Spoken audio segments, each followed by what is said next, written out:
Chapter 1: The Found Wallet. Welcome to our quiet exploration of the foundations of fairness. In the hours that follow, we will observe 50 simple stories, each one a snapshot of a clear-cut choice where the sense of right and wrong seems to resonate with an almost universal clarity. Our journey together is a descriptive one, an act of observation rather than instruction. We will not seek to advise or to guide, but simply to look closely at the moments that form the bedrock of our ethical understanding. We begin this journey with the most essential of these foundations, the principle of honesty, and with a scenario that is both simple and profound. Imagine a person walking down a city street on a gray, unremarkable afternoon. The pavement is damp from a recent drizzle, and the flow of pedestrians is steady but not overwhelming.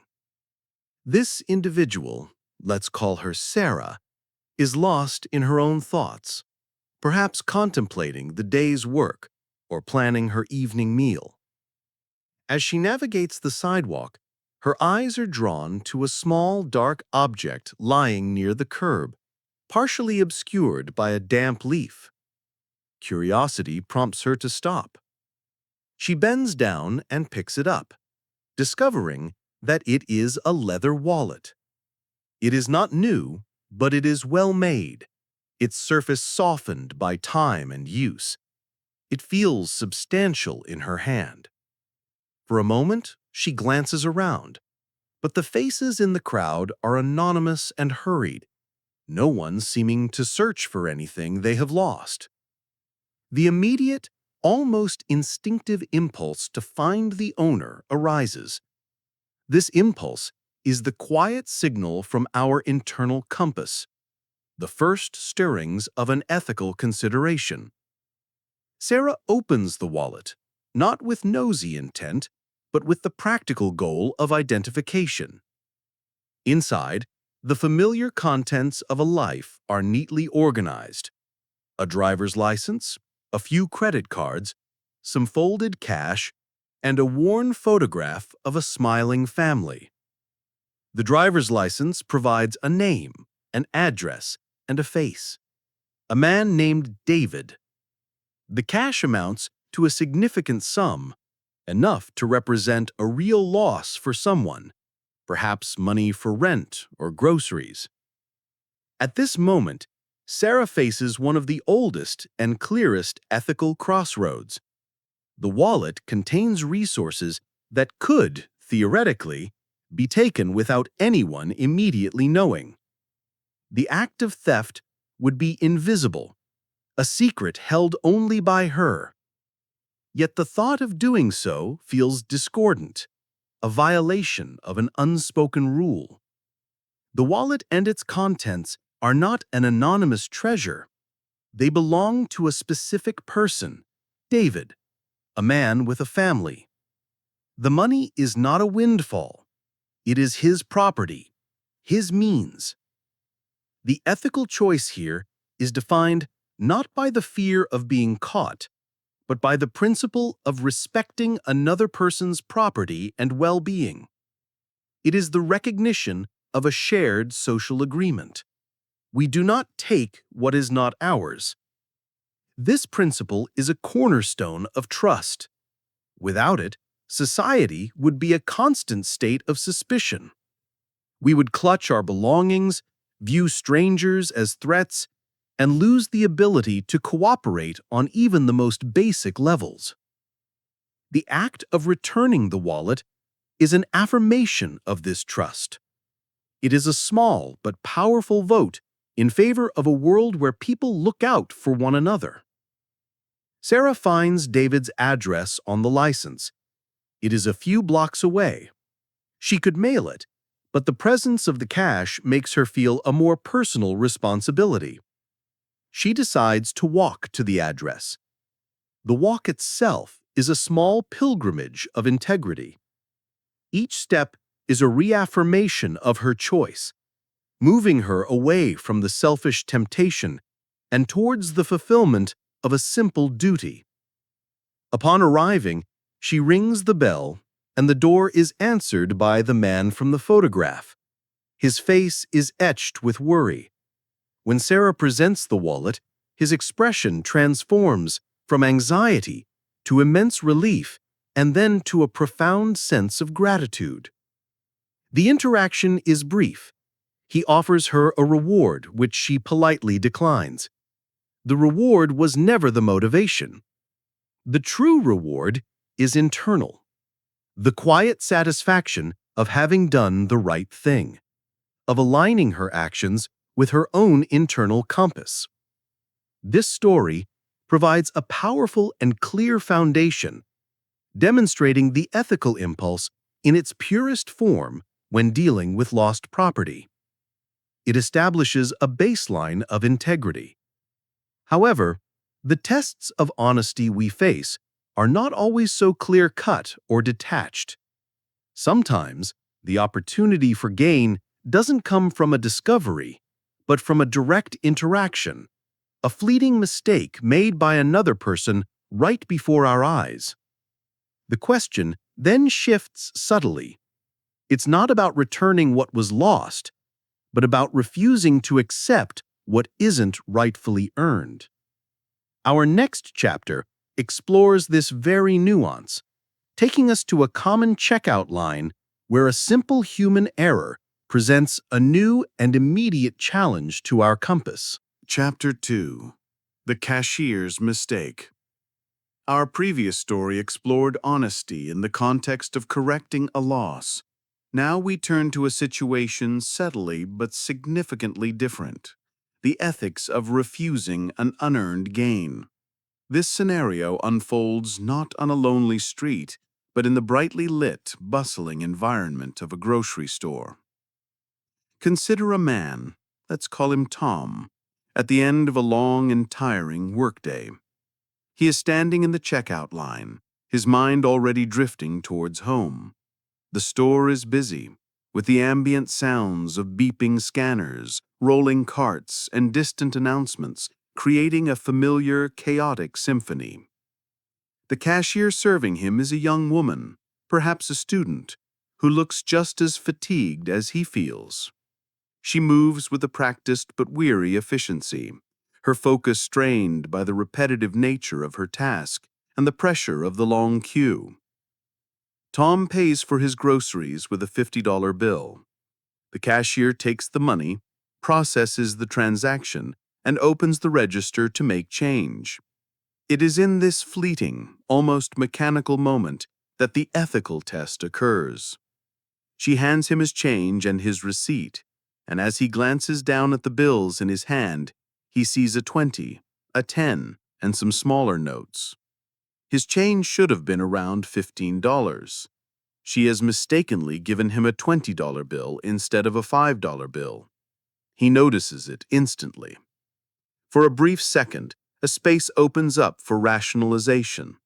The store is a large, faceless corporation. This small amount would be an unnoticeable drop in its vast ocean of daily profits. The cashier made the mistake. It was her error, not his. The temptation is to simply put the money in his pocket and walk away. Who would ever know? It is a silent opportunity, a test with no external proctor. Yet the internal compass stirs. Tom looks at the young cashier again, and he sees not an agent of a corporation, but an individual. He understands that at the end of her shift, her register will be short. She might be reprimanded, or worse, she might have to cover the shortfall from her own modest wages. The $20 that would be a minor unearned convenience for him could be a source of genuine stress and hardship for her. The ethical principle at play here is fairness. It is the recognition that taking advantage of another person's mistake, especially when they are in a vulnerable or subordinate position, is a form of exploitation. It is a quiet act of dishonesty that chips away at the foundation of fair exchange. While the found wallet was about restoring property to its rightful owner, This is about refusing to accept property that was never rightfully his. It is an active choice to uphold integrity over opportunism. The decision solidifies in an instant. Tom catches her eye and says, gently, "I think you've given me a little too much change." He shows her the $20 bill. A look of confusion crosses her face, followed by dawning realization, and then a wave of immense relief. She thanks him, her gratitude seeming out of proportion to the amount. But he understands it's not about the money. It's about the act of grace. He saved her from the consequences of a simple human error. As Tom leaves the store, the groceries feel no different in his hands, but his internal state is one of quiet clarity.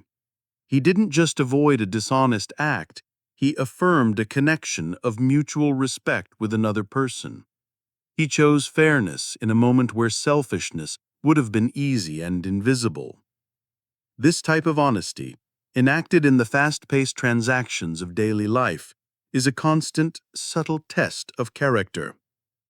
But what happens when the test of honesty is not a fleeting moment, but a deliberate, planned act of self-representation with life-altering stakes? We move now from the checkout counter to the desk where a new kind of document is being crafted, one that tells the world who we are and what we are worth. Chapter 3. The Honest Resume. The challenge of returning extra change is a test of our reaction in a single moment. It is immediate and transactional. But the ethics of honesty extend far beyond these brief encounters into the very narratives we construct about ourselves. We now consider a scenario that is not reactive, but proactive. Not about a momentary gain, but about securing a long-term future. Let us picture a young professional named Maria. She is sitting at her desk late at night, the glow of the monitor illuminating her face, which is a mixture of hope and anxiety.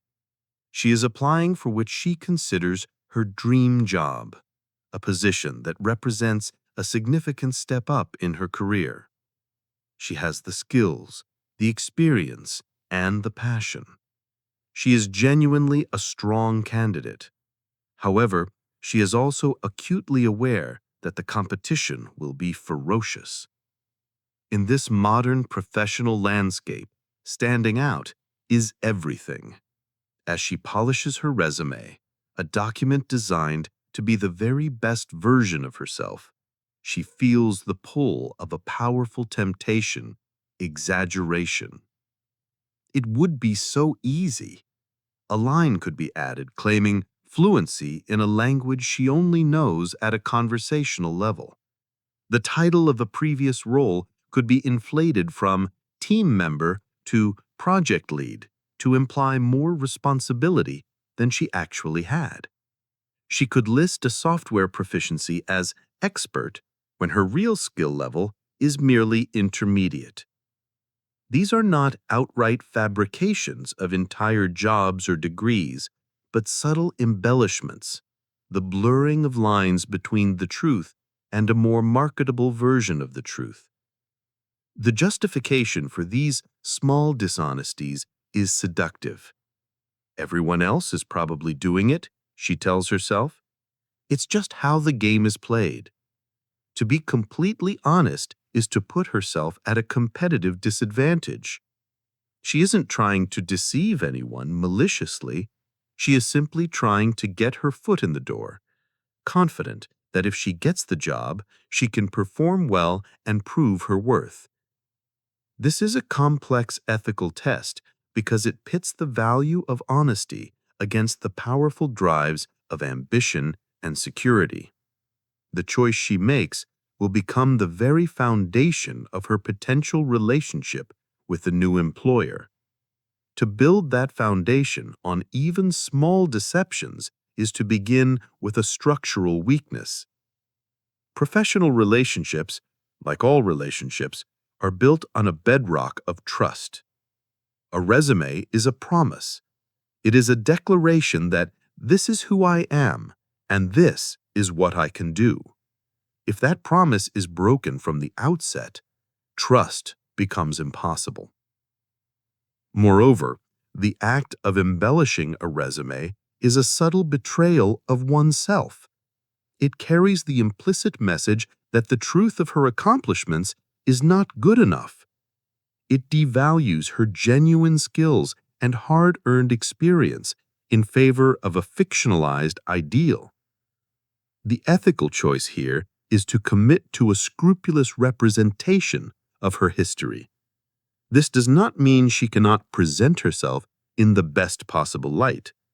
Honesty is not the absence of strategy.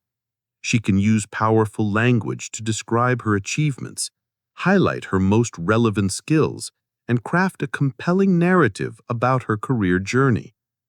The ethical line is drawn at the boundary of fact. The act of choosing this path of integrity is empowering. Maria decides to forego the exaggerations. She meticulously reviews every line, ensuring it is accurate and defensible.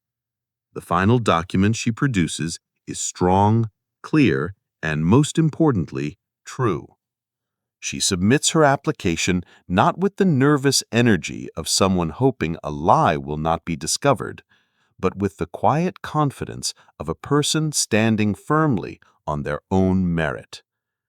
The internal sense of peace and self-respect that comes from this decision is its own reward, regardless of the outcome. Representing ourselves truthfully to powerful institutions like employers presents a profound challenge to our integrity.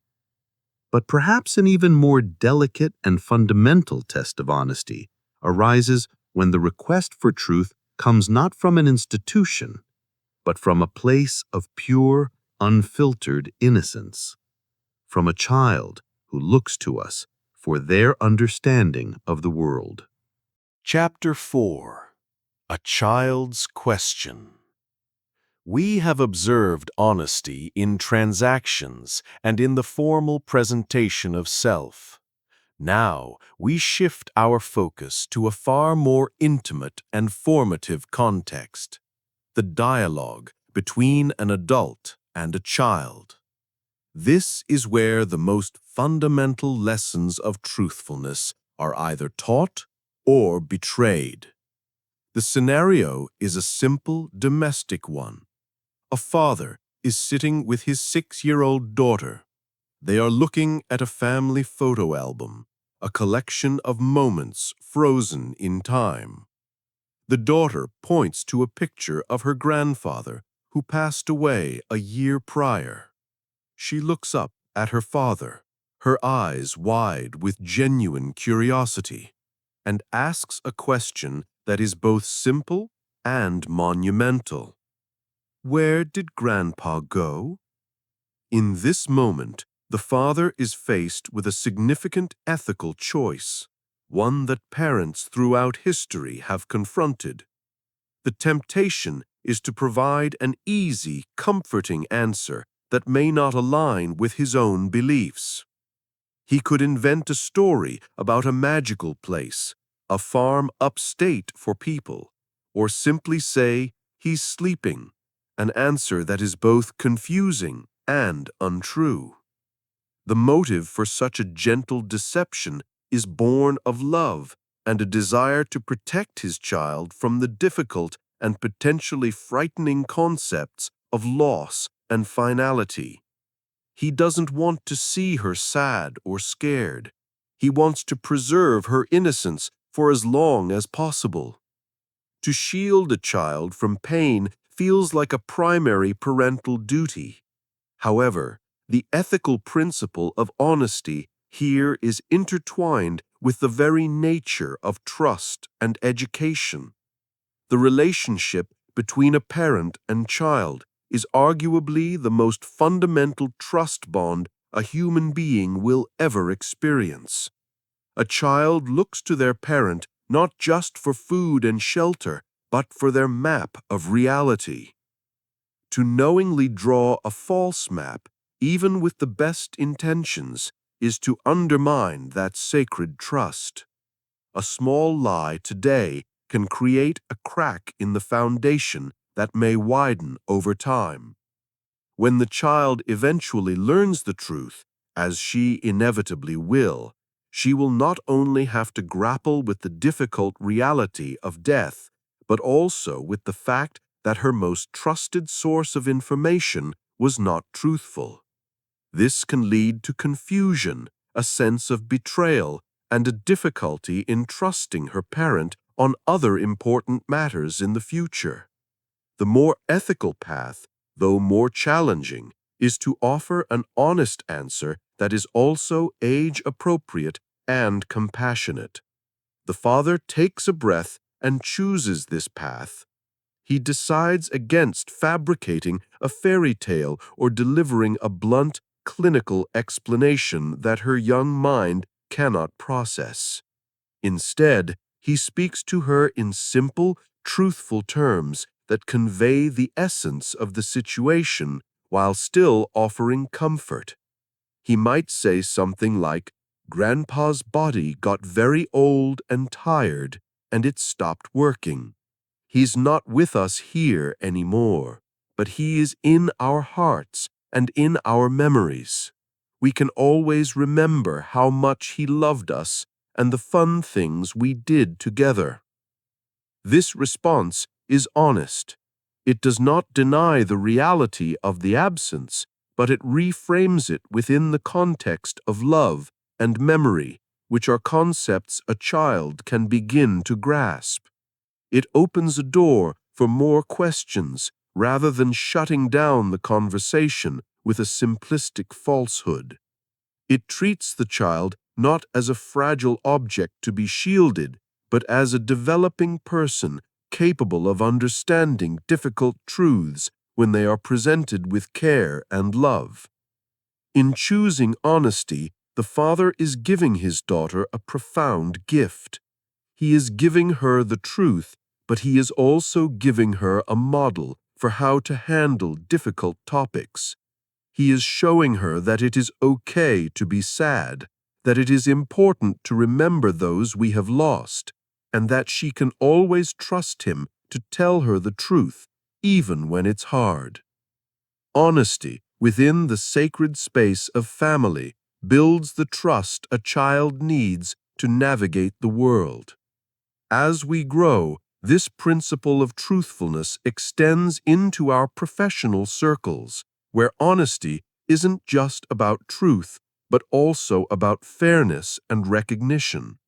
From the innocent questions of a child, we now turn to the complex dynamics of a professional meeting, where the ownership of an idea hangs in the balance. Chapter 5. The Uncredited Idea. The honesty we extend to a child is rooted in love and the duty of care. As we move into the professional world, the principle of honesty takes on a new dimension, one woven into the fabric of collaboration, credit, and career advancement. Here, honesty is not just about avoiding falsehoods, but about actively ensuring that recognition is given where it is due. Let us enter a modern office environment, a place of shared projects and collective goals. Picture a team meeting. A group of colleagues is gathered around a conference table, presenting a project update to their senior manager. The project has been challenging, but a recent breakthrough has put it on the path to success. The manager is impressed and asks who came up with the innovative solution that unlocked the problem. A brief silence hangs in the air. The team leader, let's call him David, is the one who presented the solution. All eyes are on him. The temptation for David is subtle yet powerful. He could simply accept the praise with a modest thank you. He was, after all, the one who articulated it, who integrated it into the presentation. and who leads the team. By not explicitly correcting the manager's assumption, he would implicitly take credit for the idea. It would be a silent appropriation, one that would undoubtedly boost his own standing and career prospects. No one might ever challenge him on it.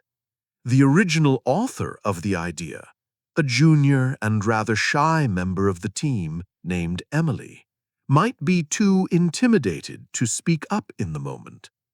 She had shared the idea with David in a one-on-one conversation a week earlier. The ethical dilemma here centers on intellectual honesty and professional integrity. In a collaborative environment, ideas are the currency of progress. To take credit for someone else's idea is a form of theft. It devalues the contribution of the true innovator and creates a toxic environment of mistrust. If team members feel their contributions will be usurped by those in more powerful positions, they will cease to share their ideas freely. Creativity will wither, collaboration will break down, and resentment will fester beneath an artificial harmony. The long-term health of the team and a company depends on a culture where intellectual property is respected and contributions are acknowledged. David understands this. He has a choice between a short-term personal gain and the long-term health and integrity of his team. He resists the temptation to absorb the credit. Instead of accepting the praise, he turns slightly and gestures towards his colleague. "Actually," he says with a clear voice, "the credit for that breakthrough belongs to Emily. She brought the core concept to me last week, and it was her insight that allowed us to move forward." In that moment, the entire dynamic in the room shifts. The manager looks at Emily with new respect.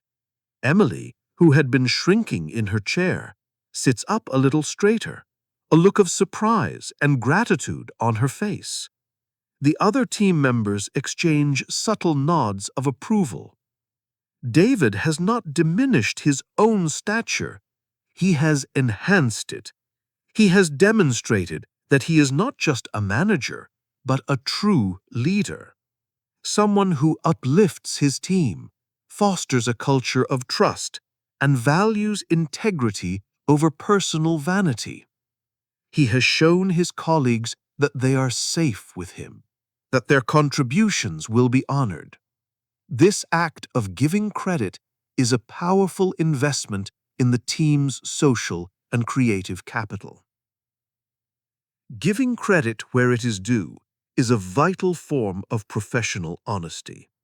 It requires humility and a commitment to fairness.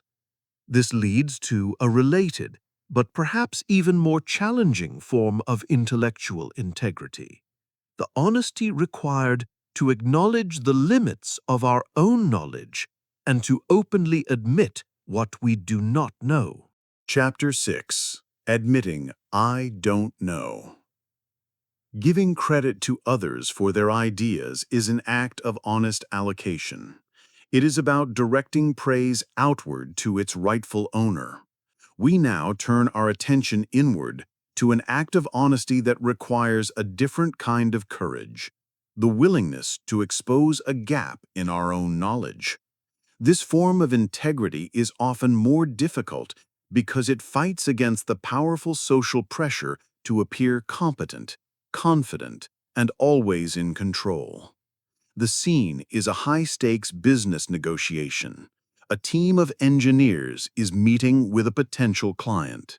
The client's representatives are asking sharp technical questions about the capabilities of a new product. The lead engineer, Susan, has been answering with confidence and expertise. The meeting is going well. The clients seem impressed, and a lucrative contract hangs in the balance. Then a client asks a very specific, highly detailed question about a niche application of the product's software, a scenario that Susan and her team had not anticipated. The question is complex, and she does not have the data to provide a certain answer. A moment of intense pressure descends. Susan feels the weight of her team's and her company's expectations. The easiest path would be to feign knowledge. She could offer a vague, jargon-filled response that sounds plausible but has no substance. She could extrapolate from what she does know and present a confident guess as a fact. The temptation is to project an aura of omniscience, to maintain the smooth flow of the meeting and avoid any sign of weakness or uncertainty that might jeopardize the deal.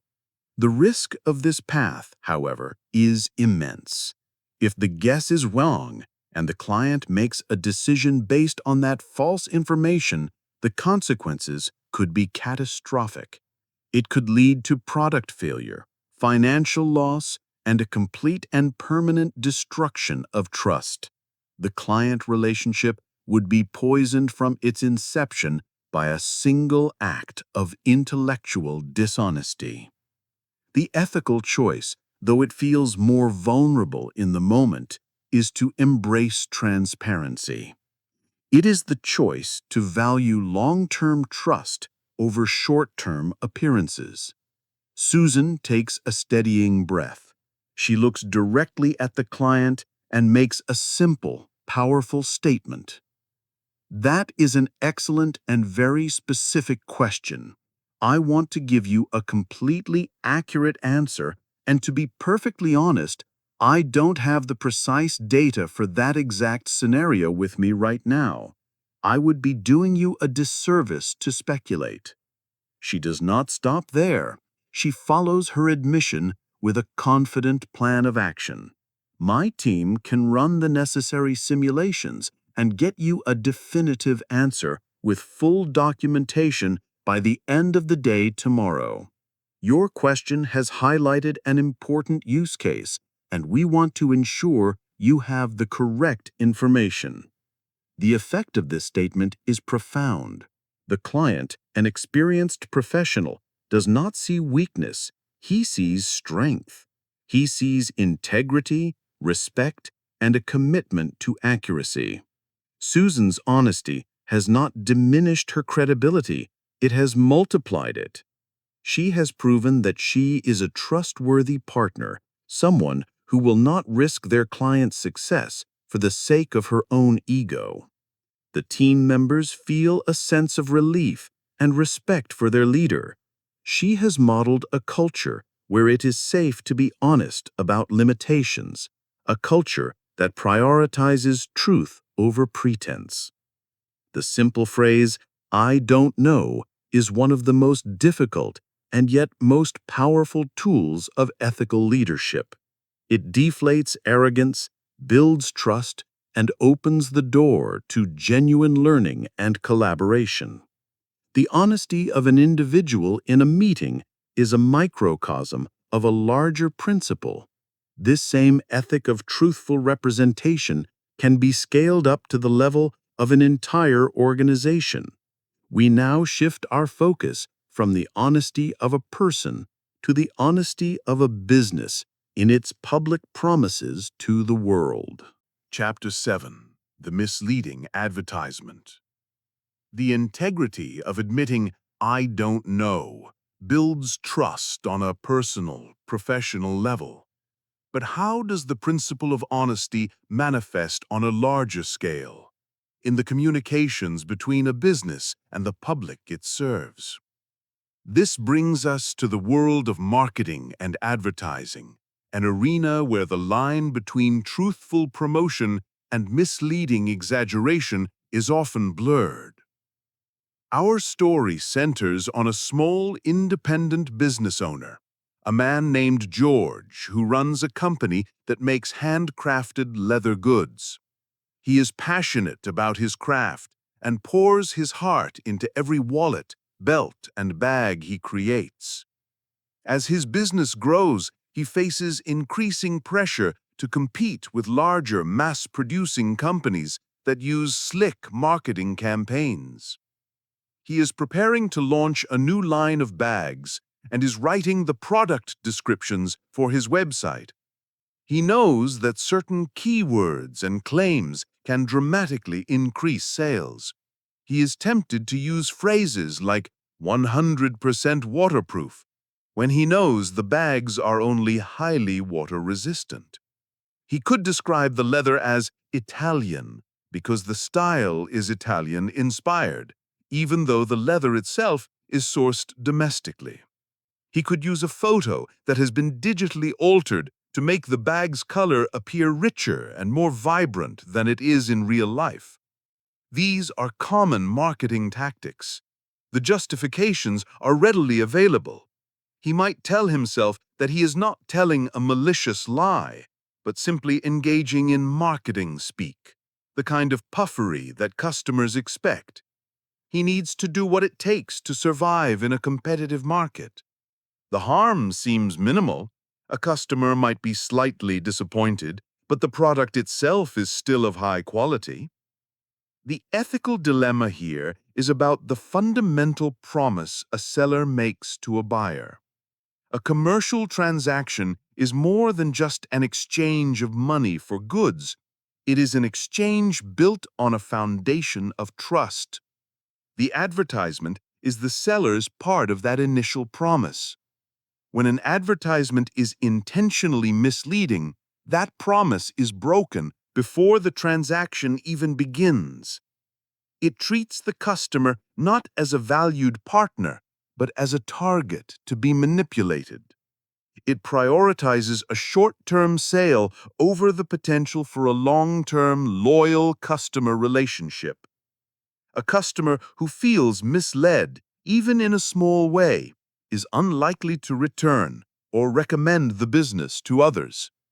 Over time, a pattern of such small deceptions can erode a company's reputation beyond repair. George contemplates this as he sits before his computer. He thinks about the pride he takes in his work and the kind of relationship he wants to have with the people who buy his products. He wants them to feel joy and satisfaction, not a sense of being tricked. He makes a conscious choice to align his marketing with the integrity of his craft. He decides on a path of radical transparency.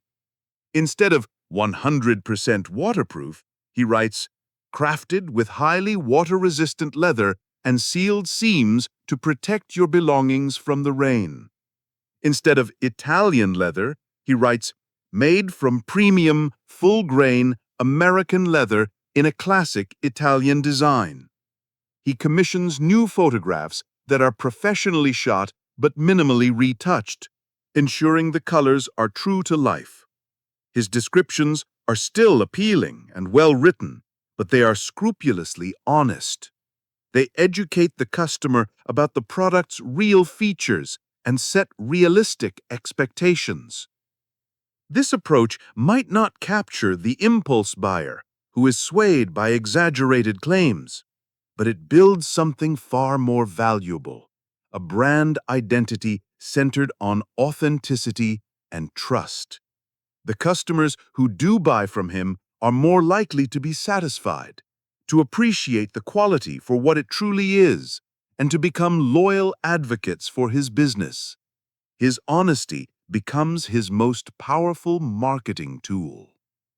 This kind of public honesty, where a business refuses to mislead its customers, is a vital part of a healthy marketplace. The same principle of refusing to participate in falsehood applies to our private communications as well, where the currency is not money, but reputation. We turn now from the public square of commerce to the private world of gossip and rumor. Chapter 8. The Rumor Mill. We have explored honesty in public commerce, where truthfulness builds a brand's reputation. Now we bring our focus to a more personal and insidious challenge to honesty, the decision of whether to participate in the spreading of a rumor. This is a test, not of what we say about ourselves or our products, but what we choose to say about others. The scenario is a common one, set in a seemingly harmless environment like an office break room or a neighborhood gathering. Let's imagine a woman named Clara is having coffee with a small group of acquaintances. The conversation is light and casual until one person leans in with a conspiratorial tone and says, "Did you hear about Mark from down the street?" The speaker then proceeds to share a piece of negative, unverified information about Mark, a story about his financial troubles or a supposed conflict within his family. The information is presented as fact, but its source is vague, attributed to a friend who knows. The group listens with rapt attention. Spreading gossip can create a powerful, if temporary, sense of social bonding. It draws people into a circle of shared, secret knowledge. It can make the participants feel like insiders, and it provides a spark of drama in an otherwise ordinary day. Once the story is told, a moment of expectation hangs in the air. The speaker looks to the others for their reaction, for their contribution to the narrative. The temptation for Clara is to engage. She could add her own speculation, offer a detail she thinks she might have observed, or simply nod along, thereby giving her tacit approval. To participate is to be part of the group. To remain silent, or worse, to challenge the rumor, is to risk social awkwardness. It can be seen as judgmental, or as a refusal to play along with the group's dynamic. The ethical conflict here is between the desire for social inclusion and the duty to protect another person's reputation from unfounded attacks. A person's reputation is one of their most valuable and fragile assets. It is built over years of consistent behavior, but can be damaged or destroyed in an instant by a baseless rumor. Spreading an unverified story is an act of carelessness that can have real and painful consequences for the subject. It is a form of bearing false witness, even if the participant doesn't know for sure that the story is false. The ethical failure lies in the willingness to spread potentially harmful information without any regard for its truth or its impact. Clara understands this. She recognizes the subtle harm that is being done. She has a choice to be a passive or active participant in the rumor mill, or to be a quiet force that stops its momentum. She chooses the latter. When the speaker looks to her for a response, Clara doesn't lecture or moralize, which would only create conflict. She employs a simple, effective, and honest strategy. She gently steers the conversation away by saying something neutral like, "I haven't heard that, and I wouldn't feel comfortable speculating."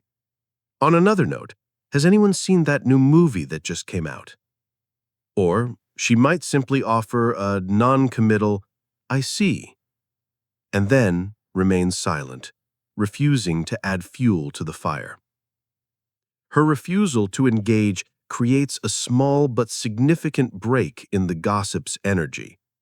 She is not attacking the speaker, but she is refusing to validate the act of rumor-mongering. In her small, quiet way, she is defending the integrity of a person who is not there to defend himself. She is choosing kindness and responsibility over the fleeting thrill of shared gossip. This decision to abstain from spreading rumors is a fundamental act of civic and personal decency. It is a commitment to not causing harm with one's words. Honesty, as we've seen through these past 8 stories, is a multifaceted principle, guiding us to return what is lost, refuse unearned gains, and represent ourselves and others truthfully. It is about aligning our words with reality. Now our exploration shifts. We move from the ethics of what we say to the ethics of what we do. The next part of our journey will explore a different but equally powerful core of our inner compass, the active principle of compassion. Chapter 9: The Dropped Groceries. Having journeyed through the varied terrain of honesty, we now pivot to explore another fundamental aspect of our shared ethical landscape: compassion. If honesty is about respecting truth and fairness, compassion is about actively responding to the needs and vulnerabilities of others. It is the impulse that moves us from passive observation to active assistance. Our first story in this new domain is perhaps the most archetypal example of spontaneous kindness, a scene that plays out daily in cities and towns across the world. Let's picture a busy sidewalk on a Saturday morning. People are moving with purpose, running errands, heading to cafes. Amidst this flow of activity, an older man is walking home, his arms laden with two large paper grocery bags. His steps are slow but steady. Suddenly, without warning, the bottom of one of the bags, weakened by the condensation from a carton of milk, gives way. In an instant, the contents spill across the pavement. Oranges roll into the street, a carton of eggs cracks open, a can of soup clatters to a stop by a lamppost. The man lets out a sigh of frustration and embarrassment. He is momentarily frozen, overwhelmed by the sudden public mess. For the passers-by, this event creates an immediate, albeit minor, ethical crossroads. The easiest and most common reaction is to simply ignore it. One can pretend not to have seen, increase one's pace, and continue on with the day. The man is a stranger. His problem is not their problem. They are busy with their own destinations and their own concerns. To stop would be an interruption, an inconvenience. There is no rule, law, or explicit obligation that says one must help a stranger in such a situation. This is where the impulse of compassion comes into play. It is an empathetic response that transcends the logic of pure self-interest. To see the man's predicament is to feel a flicker of shared vulnerability. Anyone could have a bag break. Anyone could feel that sense of public helplessness. A young woman, seeing the scene unfold, makes the choice to intervene. She doesn't hesitate to calculate the cost or benefit. She simply acts. She approaches the man and says, "Let me help you with that." She begins to gather the rolling oranges. Seeing her act, another person stops, then another. A man retrieves the can of soup. Someone else offers a spare plastic bag from their own shopping. Within a minute, a small, temporary community has formed around this minor crisis. They work together, picking up the scattered items, sorting the salvageable from the broken. The older man, who was initially flustered and embarrassed, is now touched by the unexpected wave of support.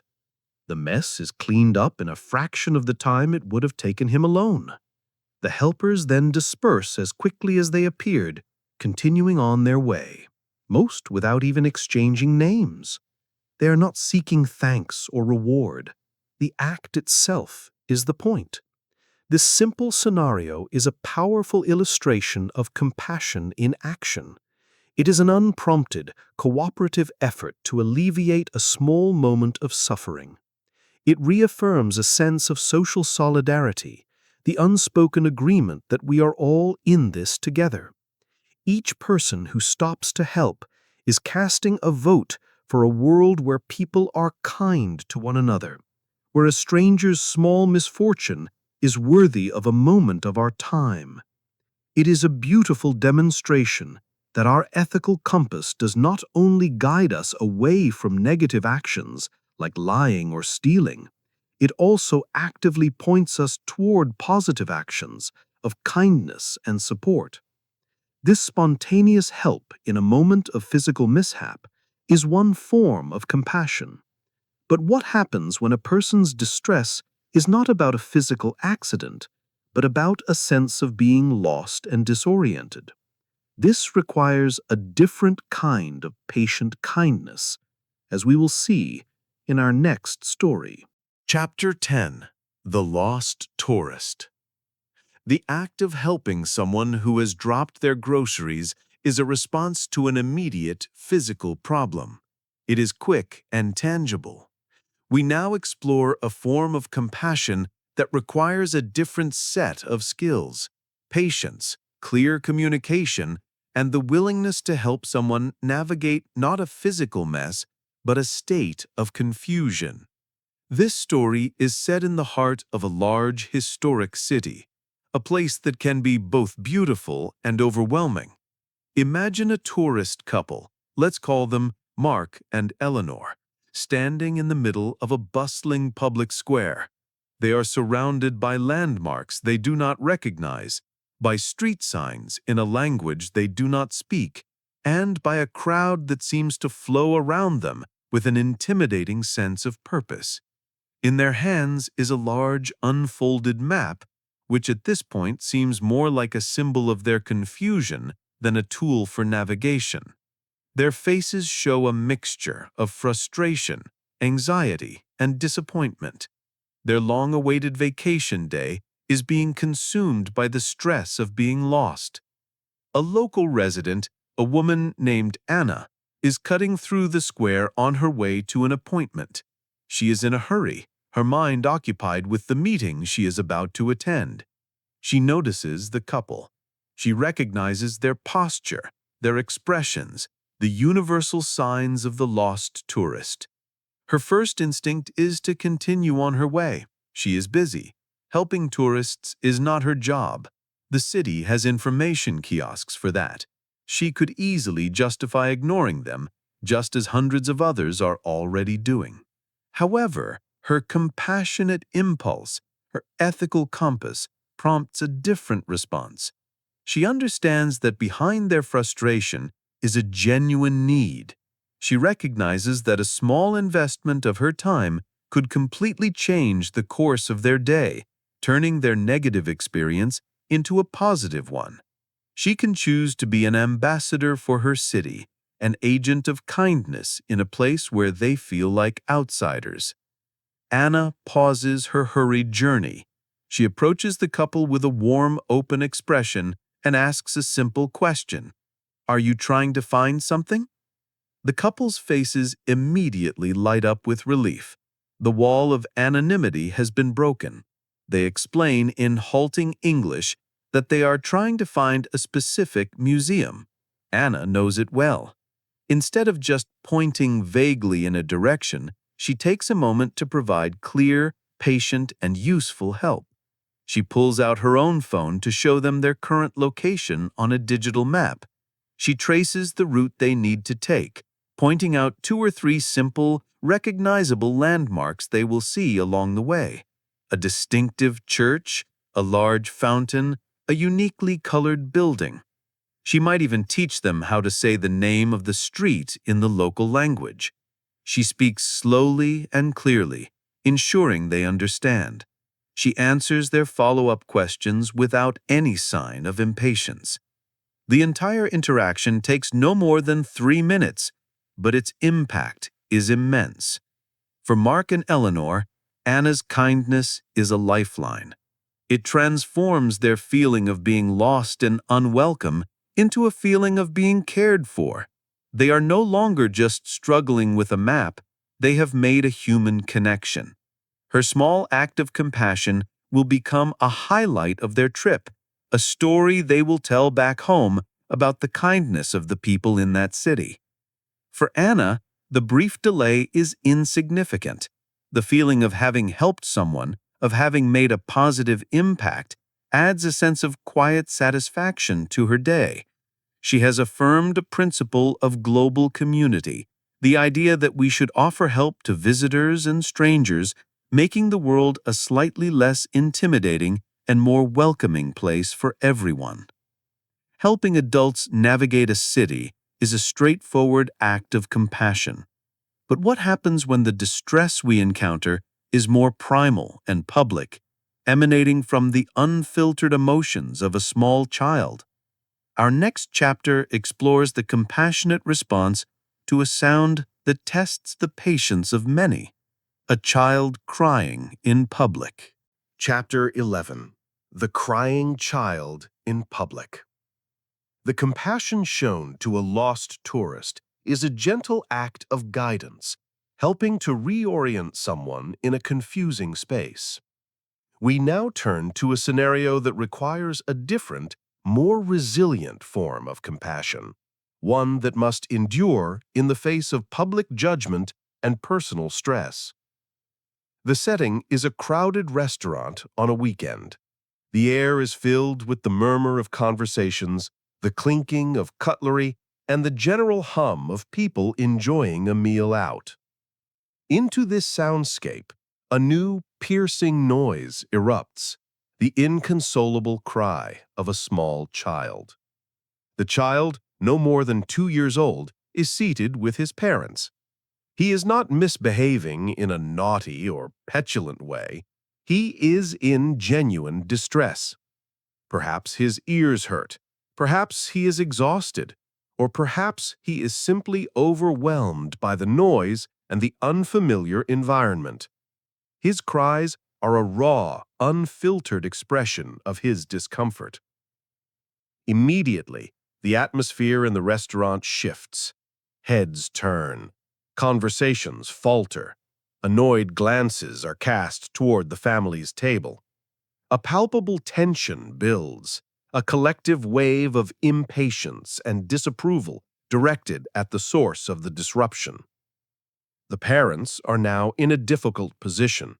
They are not only dealing with their distressed child, but they are also under the intense scrutiny of a room full of strangers. This is a moment of immense pressure. The temptation for the parent, let's say the mother, is to react with frustration. She feels embarrassed, judged, and helpless. She might be tempted to use a sharp tone, to hiss, "Be quiet," or to try and force a pacifier into his mouth, with her actions driven more by a desire to appease the other diners than to address her child's actual needs. To react with anger might momentarily silence the child out of fear, but it would come at a significant cost. It would teach the child that their feelings of distress are a source of shame and parental anger. It would sever, in that moment, the bond of trust and safety.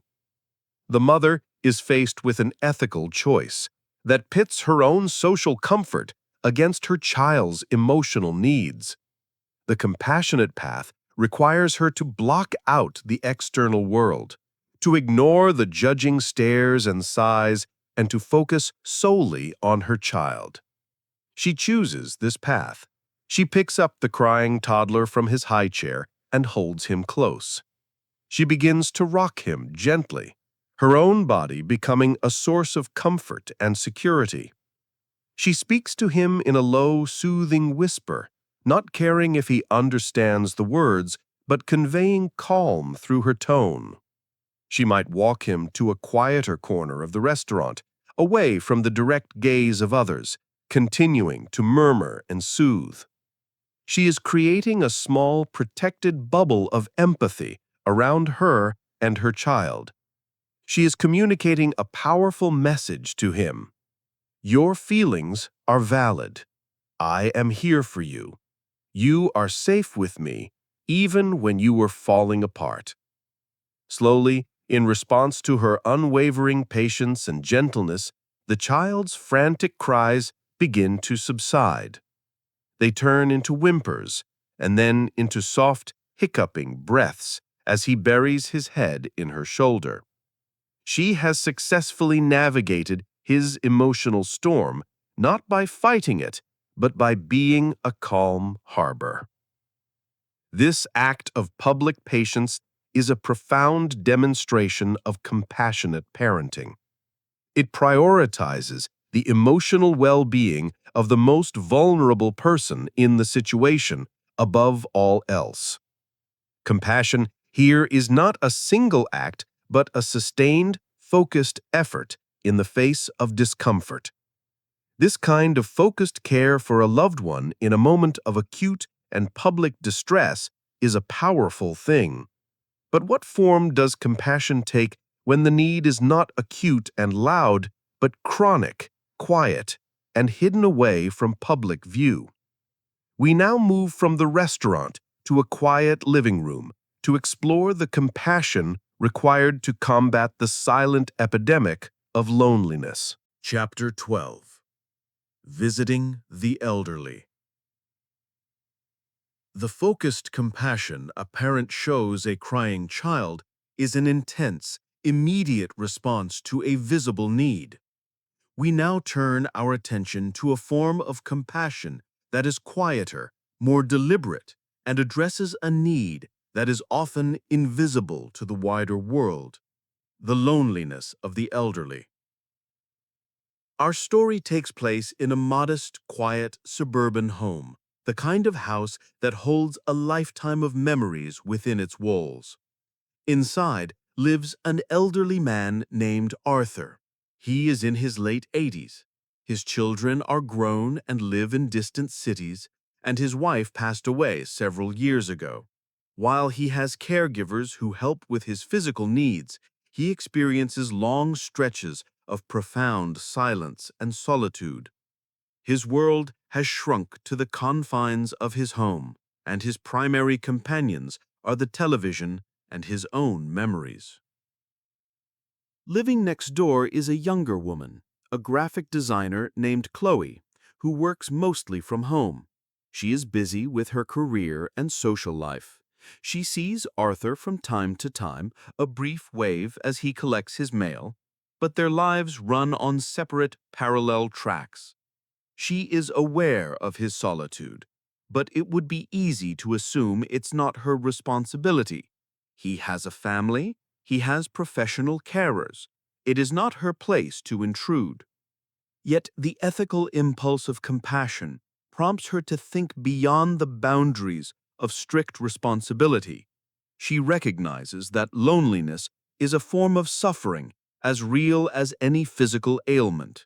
She understands that human connection is a fundamental need, not a luxury.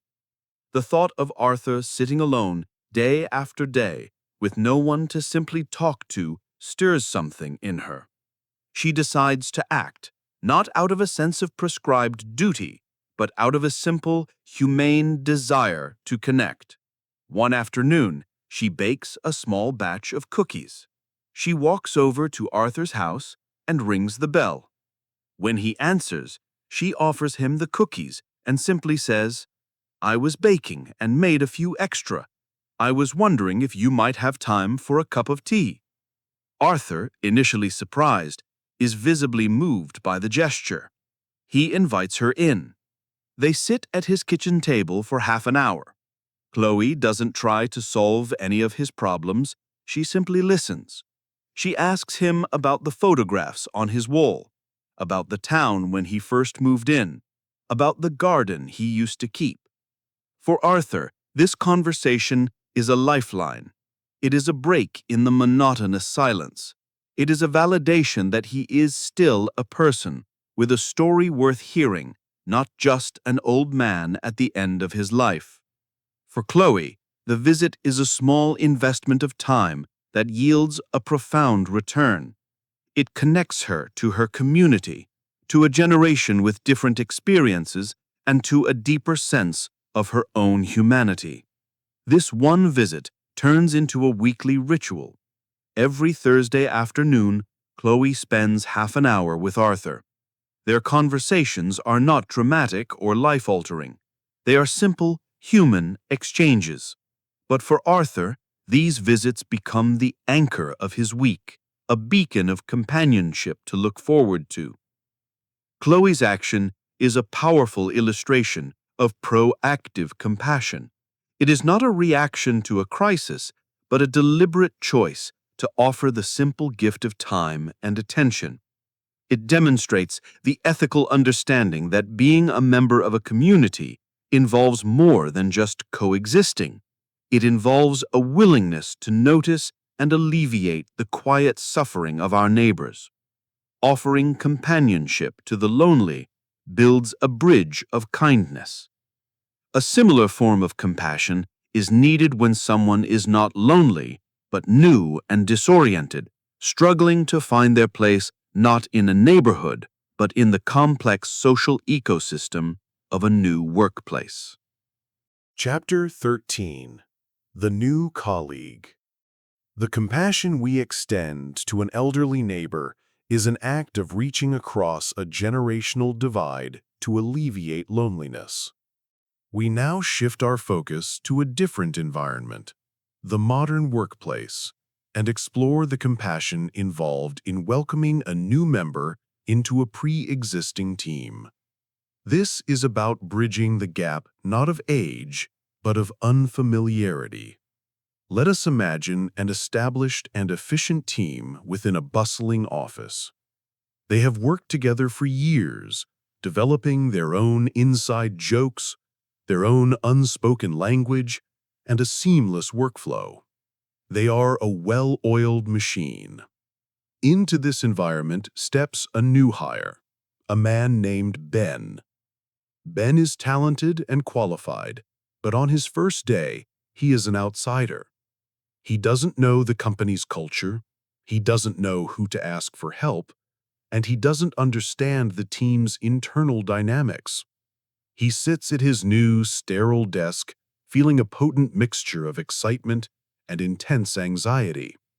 He is a stranger in a foreign land, and his primary goal is to simply not make a mistake or get in anyone's way. For the existing team members, Ben's arrival can be seen as a minor disruption. They are busy with their own deadlines and responsibilities. The process of integrating a new person takes time and effort. The easiest path is to be polite but distant, to let Ben find his own way, assuming that the official onboarding process handled by human resources is sufficient. They can rationalize that it's not their specific job to make him feel welcome. They are paid to do their work, not to be social coordinators. This is where the ethical choice of compassion arises. One team member, let's call her Lisa, recognizes the look of uncertainty on Ben's face. She remembers her own first day at the company and the feeling of being overwhelmed and isolated. Her compassionate impulse is to do more than the bare minimum. She understands that making a new colleague feel genuinely welcome is not just a nice thing to do, but a crucial investment in the future success and psychological safety of the entire team. A team that is inclusive is a team that is stronger. Lisa decides to act as an informal ambassador. She walks over to Ben's desk with a warm smile. She doesn't just introduce herself, she takes the initiative to introduce him to each of the other team members personally. At lunchtime, she makes a point of inviting him to join her and a few others, consciously choosing a topic of conversation that is inclusive and not based on old inside jokes. Throughout the day, she checks in on him, asking if he has any questions, explaining a confusing acronym he overheard, or showing him where to find the best coffee. She is not taking over his entire day or being patronizing. She is simply providing small, consistent points of connection and support. Her actions send a powerful signal to Ben. You are not an outsider. We are happy you are here. We want you to succeed. The impact of Lisa's compassion is significant.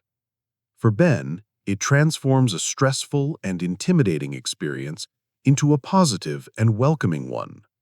He feels seen and valued, which allows him to relax, ask questions more freely, and integrate into the team far more quickly. For the rest of the team, Lisa's behavior sets a positive standard. Her initiative reminds them of the importance of kindness and inclusion, strengthening the overall team culture. This proactive welcoming is a form of professional compassion that pays enormous dividends in morale and productivity. Helping a new colleague find their footing is about easing a transition into a new professional life. But what happens when the compassion required is not for a new beginning, but for a devastating ending? We now turn from the office to the quiet, somber space of personal grief. Chapter 14. Consoling a Grieving Friend. Welcoming a new colleague is an act of compassion that helps build a positive future. We now turn to a situation that requires a profoundly different kind of compassion, one that does not look to the future, but sits patiently with the painful present, the act of consoling a grieving friend. This is perhaps one of the most challenging and delicate tests of our ethical capacity for empathy. Our scenario involves two close friends, James and Sarah. James has just suffered a devastating loss, the sudden death of his partner. He's engulfed in a fog of grief, a state of emotional shock, pain, and disorientation that makes the ordinary world feel distant and unreal. Sarah, his friend, learns the news and is faced with the question of how to respond. The challenge of this situation is that there is nothing to fix. There are no magic words that can take away the pain. This helplessness can make people uncomfortable. The temptation can be to offer cliches and platitudes. He's in a better place, or time heals all wounds, or you have to be strong. While often well-intentioned, these phrases can feel dismissive to the grieving person as they rush past the raw reality of the present pain. Another temptation is to avoid the situation altogether. Fearing they will say the wrong thing or intrude on a private moment, some might choose to send a brief text message and then keep their distance, believing they are giving the person space. While space can be needed, total avoidance can feel like abandonment to someone who is already feeling profoundly alone. The most compassionate and ethical response requires a specific kind of courage, the courage to simply be present with another person's pain without trying to solve it. Sarah understands this. She knows her role is not to be a problem solver, but a quiet, steady presence. She goes to James's home. She doesn't come with a speech prepared. When he opens the door, she simply hugs him. The first thing she says is, "I am so sorry. I am here for you." Her actions over the next few days are practical and unobtrusive. She doesn't ask, "Is there anything I can do?" a question that puts the burden on the grieving person to invent a task. Instead, she just does things. She shows up with a simple meal, knowing he likely hasn't eaten. She handles the flood of phone calls from well-wishers, acting as a gentle gatekeeper. She sits with him in silence for hours, her presence a quiet anchor in his storm of grief. When he is ready to talk, she listens. She doesn't interrupt or share her own stories of loss. She lets him tell the same stories about his partner over and over again, understanding that this repetition is a necessary part of processing the trauma. She listens to his anger, his guilt, his despair without judgment. She is a witness to his pain, and in bearing witness, she helps him carry its immense weight. Sarah's compassion is not defined by what she says, but by her steadfast presence and her willingness to enter into her friend's suffering without flinching. She is not pulling him out of the darkness, but rather sitting with him in the darkness so that he is not there alone. This is the essence of consolation. It is a profound act of friendship and ethical care that honors the reality of grief and provides the unconditional support that is essential for eventual healing. This deep compassion for a grieving human is a cornerstone of our connections. Our capacity for empathy, however, is not always limited to our own species. We now move from the human world to a chance encounter with a non-human creature in distress, to explore how our compassionate impulse can extend beyond our own kind. Chapter 15: The Stray Animal. The compassion we show a grieving friend is rooted in a deep shared understanding of human loss. We now broaden our scope to examine a type of compassion that crosses the species barrier, one that responds to the silent, instinctual distress of a stray animal. This scenario tests the expansiveness of our ethical circle of concern. Let us imagine a cold, rainy evening in a residential neighborhood. A man, Michael, is driving home from work, the rhythmic sweep of his windshield wipers clearing a path through the downpour. As he turns onto his street, his headlights catch a small, shivering shape huddled by the side of the road. It is a dog, a medium-sized terrier mix, its fur matted and soaked, with no collar visible. The dog is clearly lost, frightened, and miserable. The easy and logical choice for Michael is to keep driving.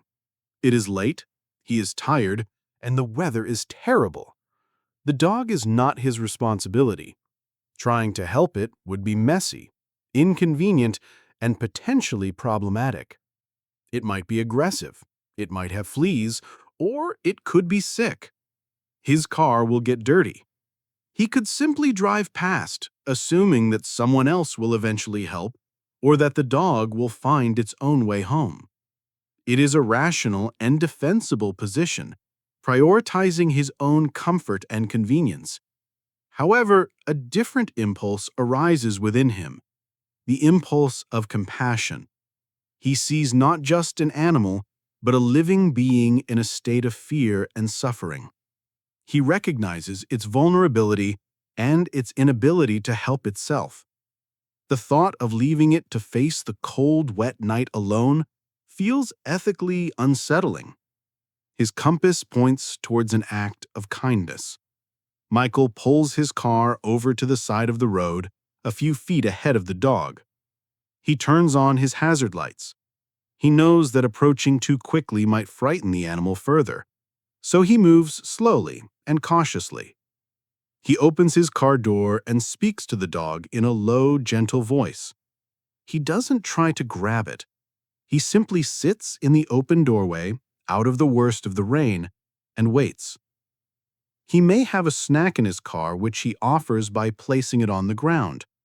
The dog, initially wary, eventually seems to sense the lack of aggression in his posture and tone. After a few minutes, it takes a few tentative steps towards him. The process is slow and requires patience, but eventually Michael is able to coax the dog into the back seat of his car, onto a floor mat. His immediate problem is solved, but his ethical commitment continues. He takes the dog home, dries it with an old towel, and gives it a bowl of water and some food. The next morning, his first action is to take the dog to the local veterinary clinic to be scanned for a microchip. The dog does have one. The clinic is able to contact the owners, a family from a nearby town who had been frantically searching for their lost pet for 2 days. The reunion is a moment of pure joy and overwhelming relief. Michael's actions demonstrate a compassionate response that extends beyond his own species. He chose inconvenience and potential difficulty over the easier path of indifference. He recognized a duty of stewardship, a temporary responsibility for a helpless creature that had crossed his path. This act did not just save the dog from a miserable night, it restored a beloved companion to its family. It is a powerful example of how a small, deliberate act of interspecies kindness can alleviate suffering and create a profoundly positive outcome. The compassion shown to a helpless animal often involves a significant physical act. Yet sometimes the most needed acts of compassion are not physical at all, but purely verbal. We now transition from a grand gesture of rescue to the small but potent power of a simple, genuine compliment. Chapter 16. A simple compliment. Rescuing a stray animal is a significant act of compassion, involving time, effort, and physical intervention. We now conclude our exploration of kindness with a scenario that demonstrates compassion in its most distilled and accessible form, the simple, verbal act of offering a genuine compliment. This is about recognizing a person's effort and choosing to affirm it with words. The setting is a busy cafe during the morning rush. Behind the counter, a single barista is working at a furious pace. Let's call him Leo. The line of customers is long, the espresso machine is hissing and steaming, and the orders are complex. Leo is moving with incredible efficiency, but the strain is visible on his face. He is focused and professional, but he is clearly stressed, trying to keep everyone's order straight and manage the expectations of the impatient customers. A woman, Rebecca, is waiting in line for her coffee. As she watches Leo work, she has a choice in her perspective. She could focus on the length of the wait and feel annoyed. She could see him as just a functionary, a means to her caffeinated end. This is the default transactional view that is common in busy service environments. People are often so focused on their own needs that they fail to see the humanity of the person serving them. However, Rebecca chooses a different perspective. She practices an active form of observation. She notices the skill with which Leo is operating, how he grinds the beans for one order while steaming milk for another, how he remembers a regular's complicated drink without being told, and how he maintains a polite demeanor despite the pressure. She sees not just a service worker, but a skilled professional managing a difficult situation with grace. When she finally reaches the counter, the ethical impulse of compassion prompts her to do more than just place her order. After she asks for her latte, she looks Leo in the eye, smiles, and says something simple but specific. "I just want to say, it's really impressive how you're handling this morning rush, all by yourself. You're doing a great job." In that moment, Leo's entire demeanor changes. His tense professional mask softens. A genuine, unforced smile breaks through. He makes eye contact with Rebecca and says, "Thank you. That really means a lot to me." The interaction lasts no more than 10 seconds, but its effect is powerful. For Leo, Rebecca's words are a small island of recognition in a sea of impersonal transactions. Her compliment is a validation of his hard work and skill. It makes him feel seen, appreciated, and human. It provides a small boost of morale that helps him get through the rest of the stressful morning. For Rebecca, the act costs nothing, but it generates a positive emotional return. She has created a moment of genuine human connection. She has chosen to use her words not just for a transaction, but for an affirmation. This simple act of offering a sincere and specific compliment is a microcosm of a compassionate worldview. It is the practice of actively looking for the good in others and taking a moment to give voice to it. It counteracts the culture of complaint and criticism that can so often dominate public life. It is an ethical choice to add a small amount of positive energy to the world rather than remaining neutral or being a source of negativity.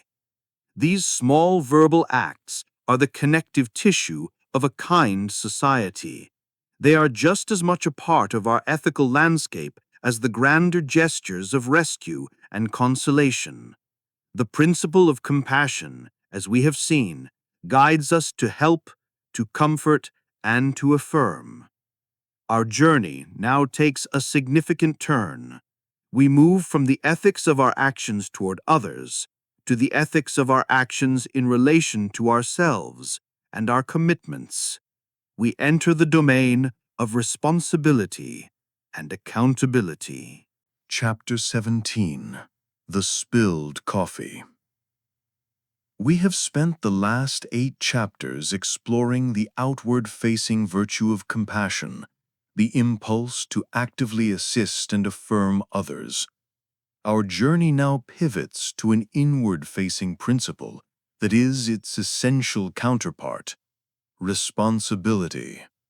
This is the ethical recognition that we are accountable for our own actions and their consequences, both large and small. Our first story in this new domain begins not with a grand moral test, but with a minor, everyday accident. Let's imagine a man named Paul in the common area of an office building near a shared kitchenette. He is pouring himself a cup of coffee. As he turns away from the counter, distracted for a moment by a notification on his phone, he accidentally knocks his full mug. Dark, hot coffee splashes across the clean white floor and splatters onto the wall.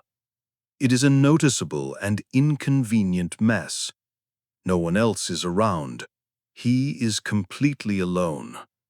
In this moment of solitude, Paul is at a simple ethical crossroads. The easiest and most tempting option is to do nothing. He could quickly walk away, pretending it never happened. Someone else, the building's cleaning staff, will eventually discover it and clean it up. It is, after all, their job to clean. He could rationalize his inaction by telling himself he is in a hurry, that he doesn't know where the cleaning supplies are, or that the mess isn't that bad. To walk away is to abdicate responsibility, to push the consequences of his own small, careless act onto an anonymous other.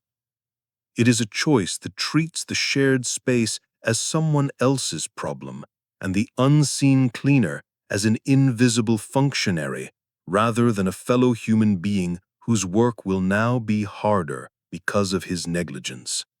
The ethical principle of responsibility, however, points in a different direction. It is the simple acknowledgement, I made this mess, therefore I have a duty to clean it up. This principle is fundamental to the functioning of any shared space, from a family home to a workplace to a society.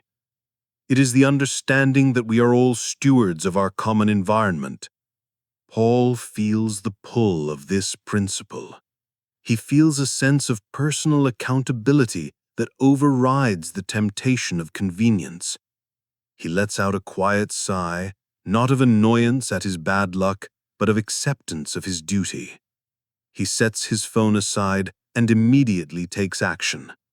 He goes to the supply closet, finds paper towels and a cleaning spray, and returns to the spill. He kneels down and meticulously wipes the coffee from the floor, ensuring he gets every sticky drop. He then cleans the splatters from the wall. The process takes 5 minutes. When he is finished, the floor and wall are as clean as they were before his accident. He disposes of the dirty towels and returns to his day. The act is small, private, and unwitnessed. He will receive no praise or reward for it. There is no external recognition. The reward is entirely internal. It is the quiet integrity of taking ownership of one's actions. It is the satisfaction of leaving a space as good as or better than he found it. It is an affirmation of his respect for the shared environment and for the work of the cleaning staff. This small scenario is a foundational lesson in accountability. It establishes a baseline of personal responsibility. If we are not willing to take responsibility for a small accidental mess, it becomes far less likely that we will take responsibility for more significant failures of action or word. The principle of cleaning up our own spills is a literal starting point for a life of integrity. This responsibility for a physical mess is clear. But what happens when the thing that has been spilled or broken is not an object, but a promise made to the most trusting of individuals, a child? Chapter 18. The Broken Promise to a Child. Taking responsibility for a physical mess, like a spilled coffee, is a straightforward act of accountability. The mess is visible, and the solution is clear. We now turn to a more complex and emotionally charged scenario, where the thing that has been broken is intangible but far more precious, a promise made to a child. This is about taking responsibility for a personal failing and its impact on a trusting heart. Consider a single mother, Karen, who has had an incredibly demanding week at work. Exhausted but wanting to connect with her 8-year-old son, Leo, she makes a heartfelt promise on Friday morning. "This Saturday," she says, "I promise we will go to the Science Museum, just the two of us." Leo's face lights up with pure joy. He adores the Science Museum, and the promise of a special day with his mother becomes the sole focus of his anticipation. He talks about it all day at school and draws pictures of dinosaurs and planets that evening. For Leo, this promise is not a casual statement. It is a sacred pact. On Saturday morning, Karen wakes up with a throbbing headache and a profound sense of exhaustion. The thought of navigating a crowded museum feels utterly overwhelming. Simultaneously, she receives an urgent email from her boss about a problem that needs immediate attention. The path of least resistance is clear. She could tell Leo, "I'm sorry, sweetie, something came up. We can't go to the museum today." She might offer a vague, "We'll go another time," and then try to distract him with television or a toy. It is a simple, adult-centric solution to her problem of being tired and overworked. The ethical dilemma, however, is not about logistics, but about the nature of a promise. A promise to a child is a foundational lesson in trust and reliability. When a parent keeps a promise, they are teaching their child that words have meaning, that people can be depended upon, and that they are valued and important. When a promise is broken without a thorough explanation and a clear plan to make it right, the lesson is a damaging one, that words can be empty, that adults are unreliable, and that their feelings are secondary to adult concerns.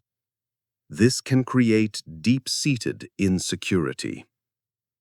Karen recognizes the weight of her promise.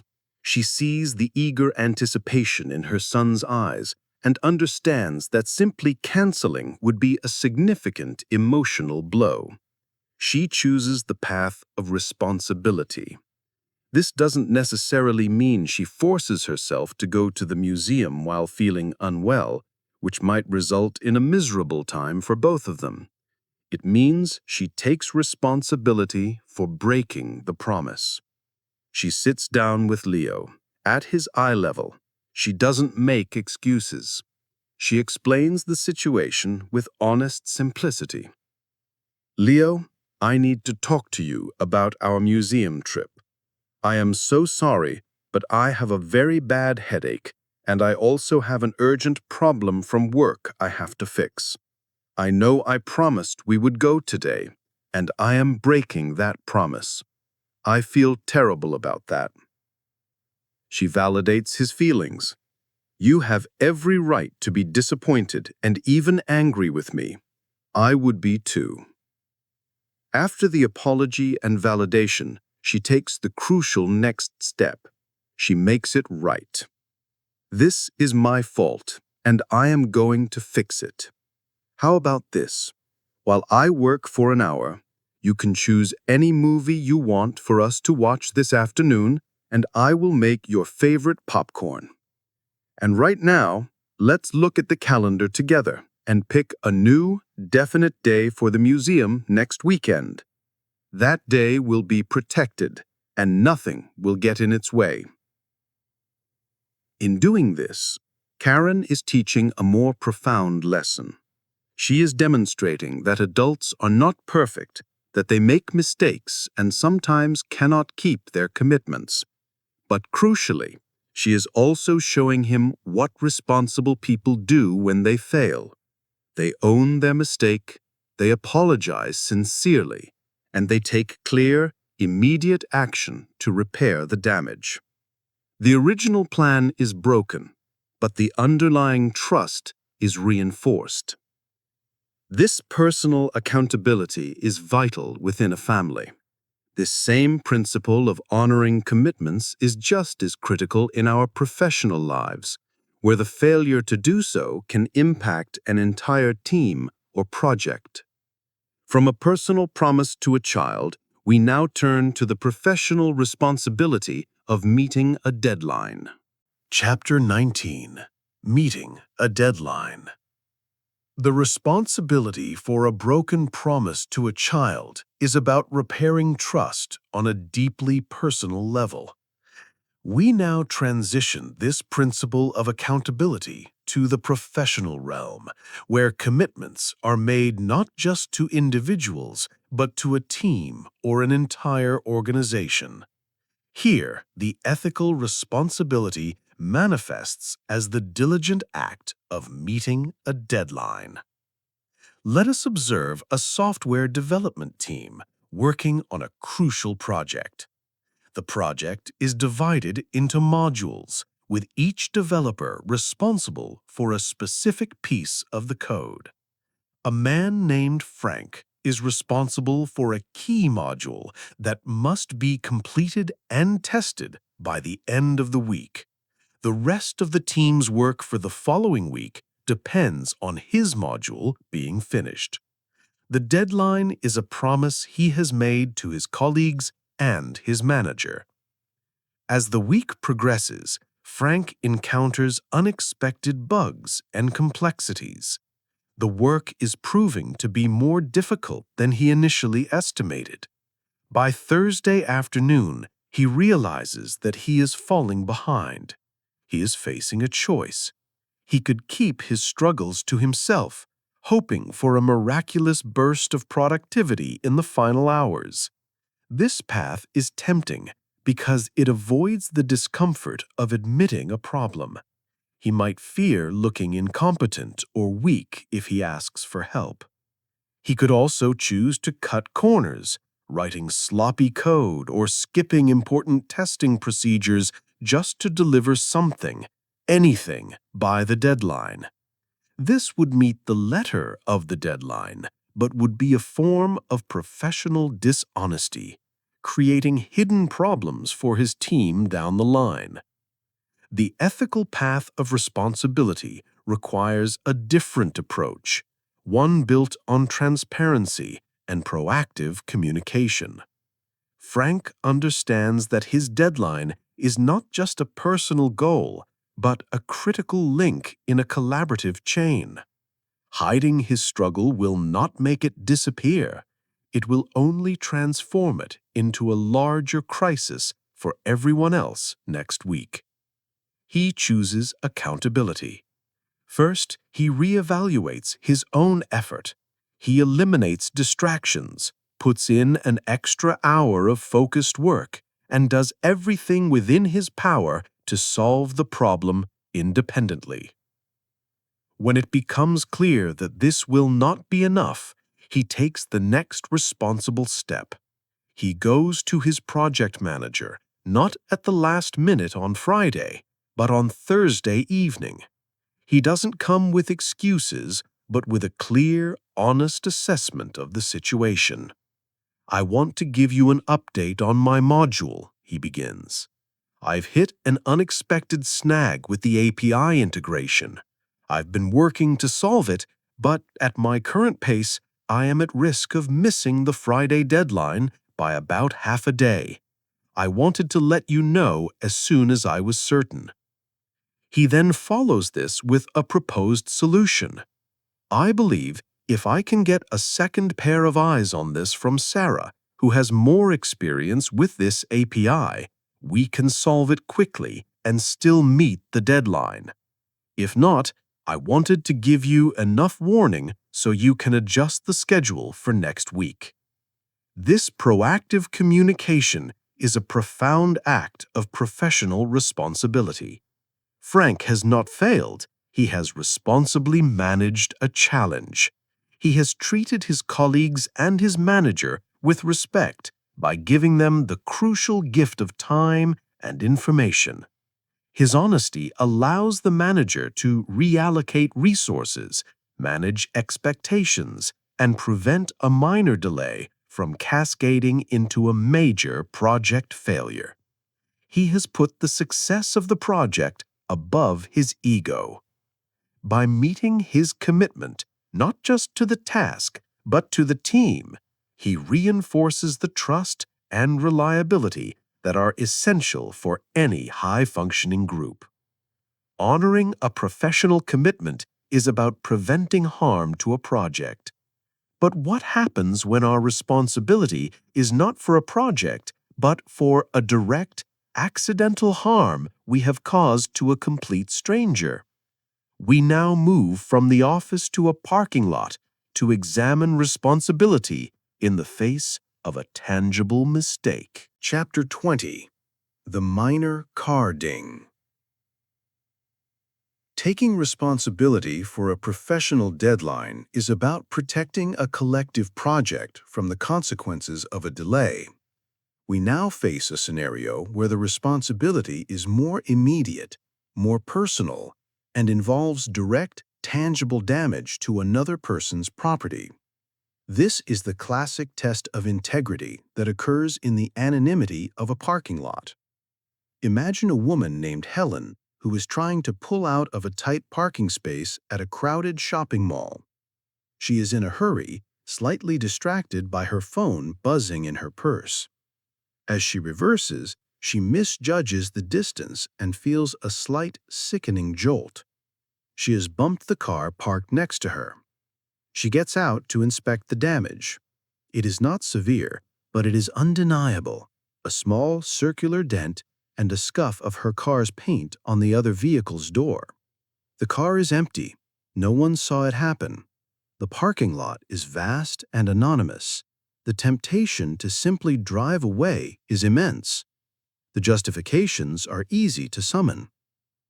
The damage is minor. The owner might not even notice it for days. Repairing it would be a hassle involving insurance companies, phone calls, and expense. Why should she go through all that trouble for a tiny dent?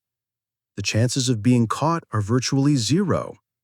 To drive away would be to prioritize her own convenience and financial interest over the basic rights of another person.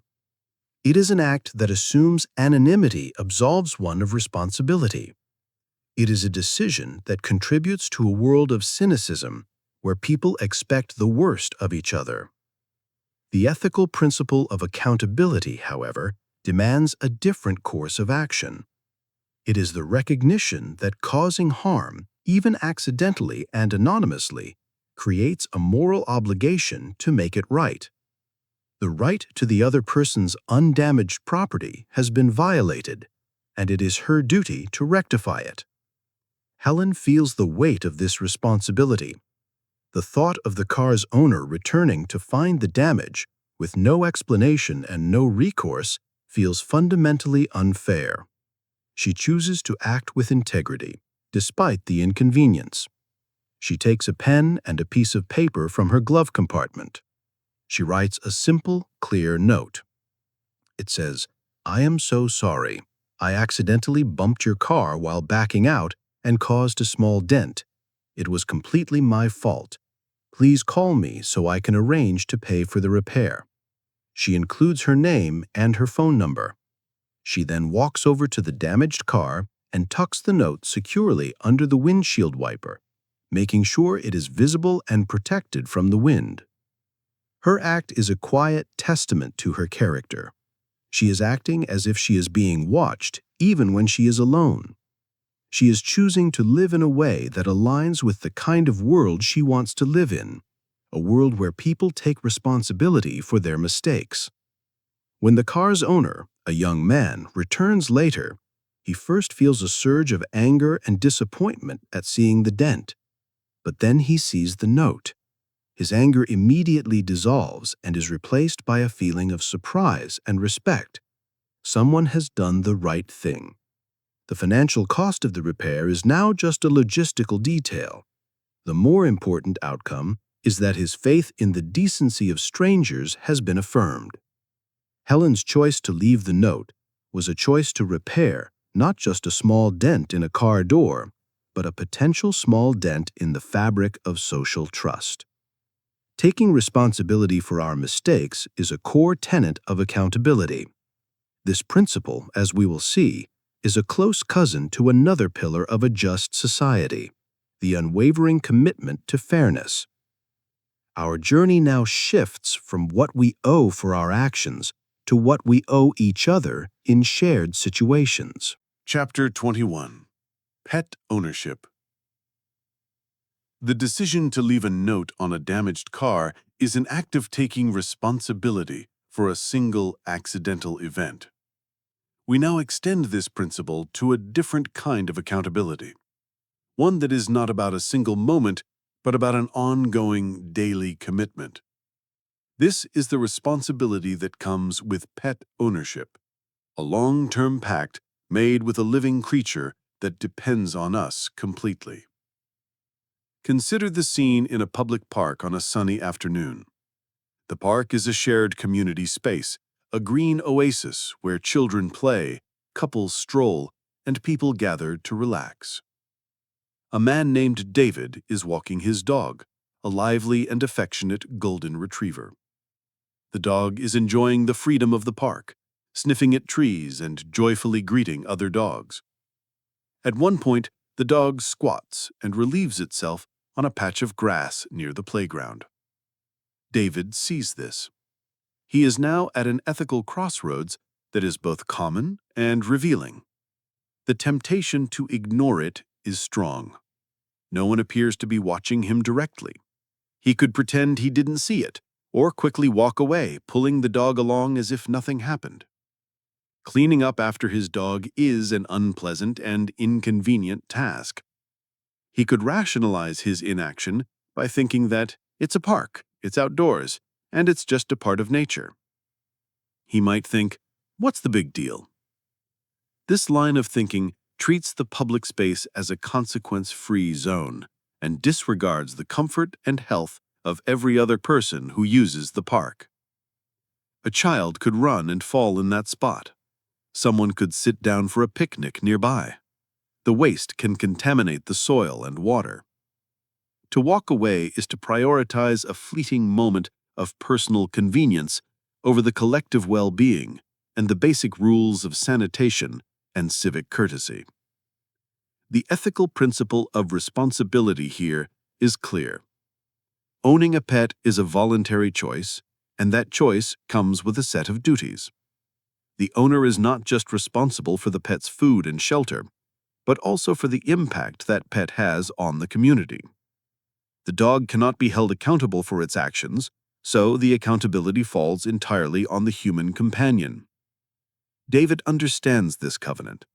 He sees pet ownership not just as a source of personal joy, but as a public trust. He came prepared for this eventuality. Without hesitation, he reaches into his pocket and pulls out a small, biodegradable waste bag. He walks over to the spot, cleanly and efficiently picks up the waste, ties the bag securely, and walks it over to a designated trash receptacle. The action is mundane, perhaps even slightly distasteful, but it is a profound statement of character. It is an act of respect for his community. It shows that he considers the health and enjoyment of his neighbors to be as important as his own. He is being a responsible steward of the shared environment, ensuring that the park remains a clean and pleasant place for everyone, not just for dog owners. This consistent, daily act of responsibility is a building block of a functional community. It demonstrates an understanding that our personal choices have public consequences, and that we have a moral obligation to mitigate any negative impact we create. It is a simple, recurring test of our commitment to civic virtue. This responsibility for what we leave behind in a park is a tangible duty. But our responsibilities are not always so physical. Sometimes the duty is about what we return, not what we remove, as we will see when we consider the simple, shared institution of a public library. Chapter 22. The Late Library Book. The responsibility of a pet owner is a continuous, tangible duty to the community's physical space. We now shift our focus to a responsibility that is more abstract, related not to sanitation, but to the stewardship of a shared resource of knowledge and culture, the public library. This is the simple yet significant ethic of returning a borrowed book on time. Let us picture a young woman, a student named Maria, who borrowed a popular and in-demand novel from her local library 2 weeks ago. The due date was yesterday. She finished the book last night, completely engrossed in its final chapters. Now she realizes the book is late. The late fee is minimal, perhaps only $1 or $2. The temptation is to be casual about the return. She could decide to bring it back whenever it's convenient for her, maybe in a few days or a week. She might rationalize that the library has thousands of books, and one late return is inconsequential. She might feel that since libraries are publicly funded, they are not a real business, and the rules are more like suggestions. She has a busy schedule, and making a special trip to the library is an inconvenience. To delay the return is to treat the library not as a shared community trust, but as a personal, consequence-free service. It disregards the needs of the other members of the community who may be waiting for that very book. The ethical principle at stake is one of respect for a communal resource and fairness to fellow citizens. A library is a remarkable institution built on a pact of mutual trust. It lends out valuable items to strangers with the implicit promise that they will be cared for and returned in a timely manner, so that others may also enjoy them. When a book is kept late, especially a popular one, it breaks that pact. There may be a person on a waiting list for that book, perhaps an elderly person on a fixed income who cannot afford to buy it, or another student who needs it for a report. Keeping the book overdue is an act of depriving someone else of an opportunity. Maria understands this. She sees the book on her nightstand not just as an object, but as a link in a chain of readers. Her temporary possession of it comes with a responsibility to the next person in that chain. She recognizes that the small late fee is not a punishment, but a mechanism to encourage prompt returns and to fund the library's operations. The fee is a part of the system that makes the sharing possible. She chooses the path of responsibility. Instead of putting it off, she adjusts her schedule. She gets up a little earlier the next morning and makes a dedicated trip to the library before her classes begin. She walks up to the circulation desk, returns the book, and pays her small late fee without complaint or excuse. She may even apologize to the librarian for being a day late. Her action, though small, is an affirmation of her commitment to the community. She has honored the trust placed in her, She has acted with consideration for the unseen people who are also part of the library community. By returning the book promptly, she ensures the system works efficiently for everyone. She is being a good steward of a shared intellectual and cultural space. This kind of accountability, respecting the rules that allow for shared resources to thrive, is a quiet but essential form of civic virtue. It's about ensuring a system works for all.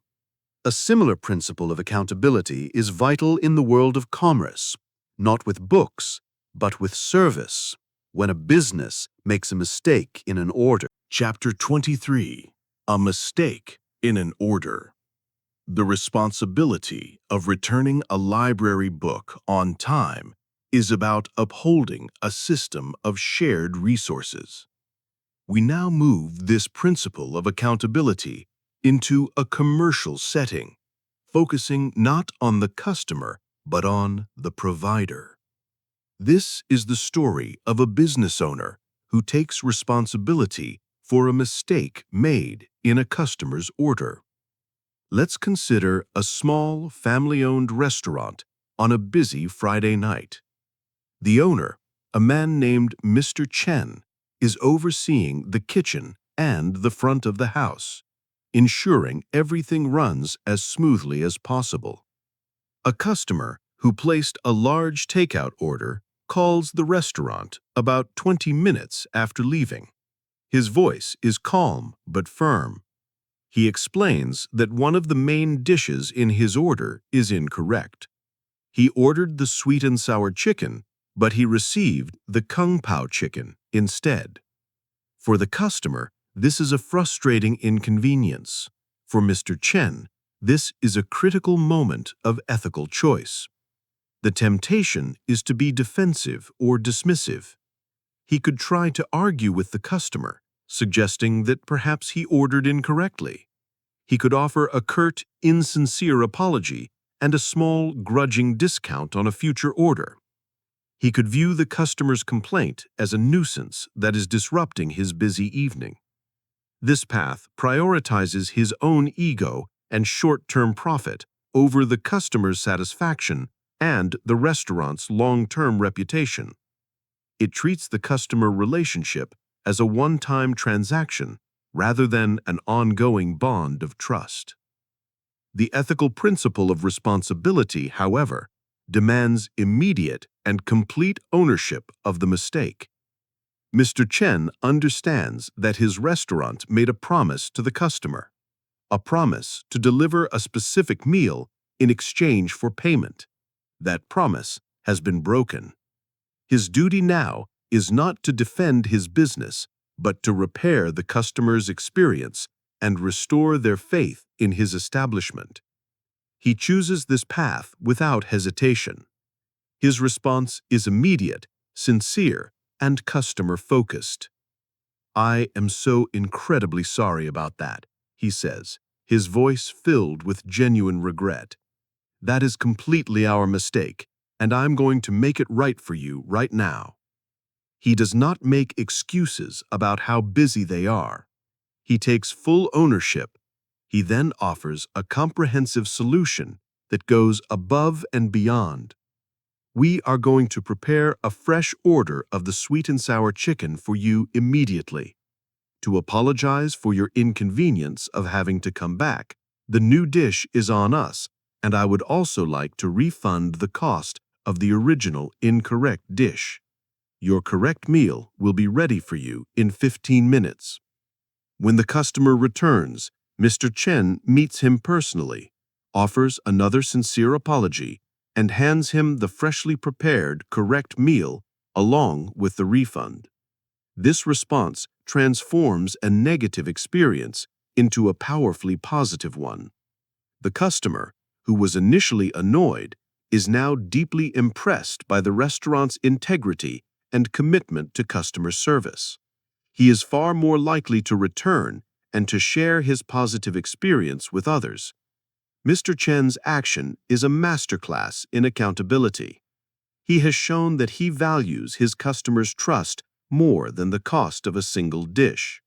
He has built a reputation for integrity, which is the most valuable asset any business can possess.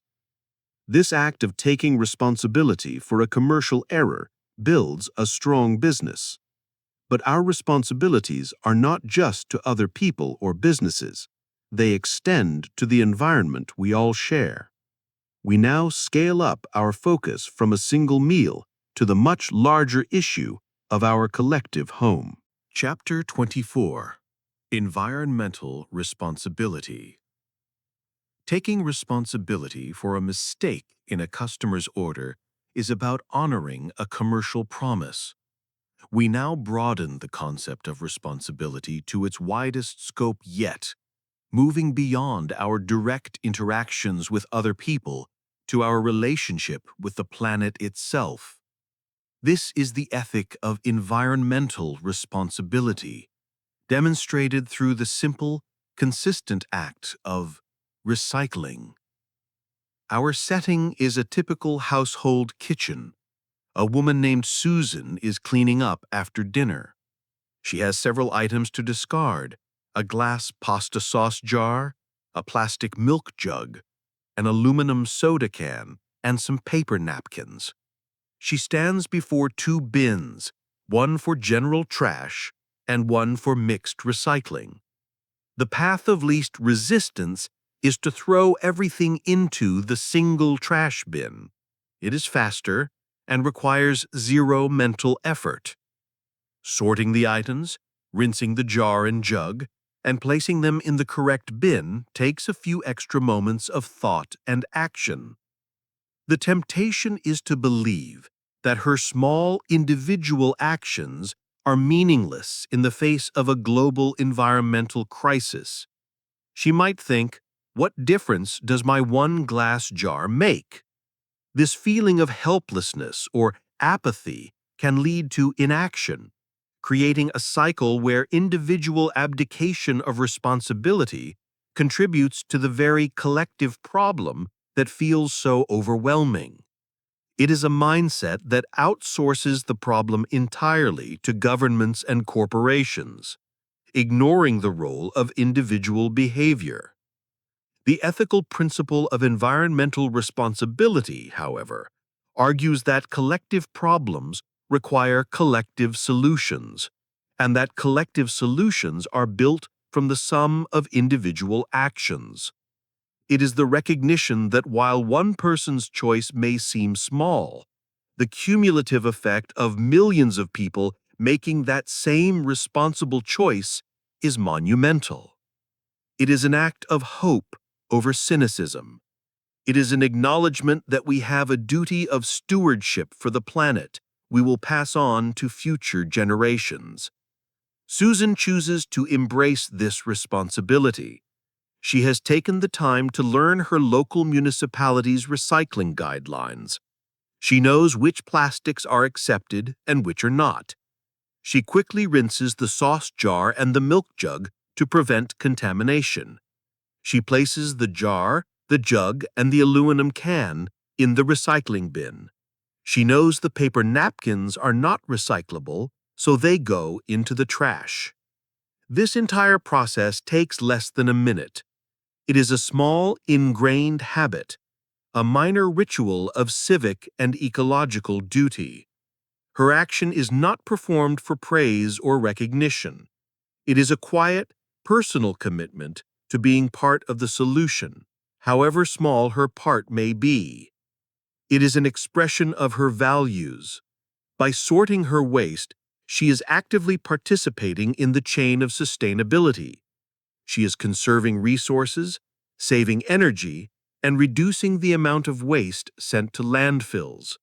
She is modeling responsible behavior for her children, teaching them through her actions that caring for the environment is a normal and necessary part of daily life. This simple, consistent act of recycling is a foundational practice of environmental ethics. It is a tangible way to express a sense of connection to the global community and a sense of responsibility for the health of our shared home. This sense of shared responsibility is the very bedrock of fairness and justice, the domain to which our journey now turns. From the duties we have to our planet, we shift to the duties we have to each other in a just society. Chapter 25. Waiting Your Turn in Line. We have explored the domain of responsibility, the ethical duty to account for our actions and commitments. Now, our exploration shifts to the closely related principle of fairness. Fairness is the cornerstone of justice, the idea that we should all play by the same set of rules, especially in shared public spaces. We begin with the most basic, universal, and elegant expression of this principle, the simple act of waiting one's turn in line. Imagine a crowded post office during the lunch hour rush. A long, single line of people snakes from the service counter towards the entrance. The atmosphere is one of weary patience. Everyone in the line is there for a reason, and everyone's time is valuable. They have tacitly entered into a social contract. We will all be served in the order in which we arrived. This system, known as a queue, is a beautiful, self-organizing demonstration of fairness in action. Into this scene walks a man who is clearly in a hurry. He sees the long line and lets out an impatient sigh. He has a choice. He can go to the back of the line and wait his turn like everyone else, honoring the social contract. Or he can try to subvert it. The temptation to cut the line is born of pure self-interest. He might rationalize his behavior by telling himself his errand is more urgent than anyone else's. He might spot a friend halfway up the line and try to join them. He might pretend to be unaware of the queue and walk directly to an open spot at the counter. To cut the line is to declare that one's own time and needs are more important than the time and needs of every single person who arrived before. It is an act of profound disrespect for the principle of fairness. It introduces a small element of chaos and injustice into an orderly system, breeding resentment and conflict. The people who have been waiting patiently see this act not just as an inconvenience, but as a moral violation. It breaks the fundamental rule of equal treatment. The ethical choice, of course, is for the man to take his place at the end of the line. By doing so, he is performing a small but significant act of civic grace. He is affirming the principle that fairness applies to everyone, regardless of their perceived importance or level of hurry. He is showing respect for the other people in the line, acknowledging that their time is just as valuable as his. The simple, silent act of joining the back of the queue is a vote for an orderly and just society. It demonstrates an understanding that we are members of a community with shared rules, not just a collection of competing individuals. The line is a great equalizer. It does not care if you are rich or poor, a CEO or a student. It enforces a simple, chronological justice. By respecting the queue, individuals uphold this democratic and fair-minded principle. This scenario is foundational because it is one of the first and most basic lessons in social fairness we learn as children. Wait your turn is a phrase that teaches us to control our impulses, to respect others, and to understand our place within a group.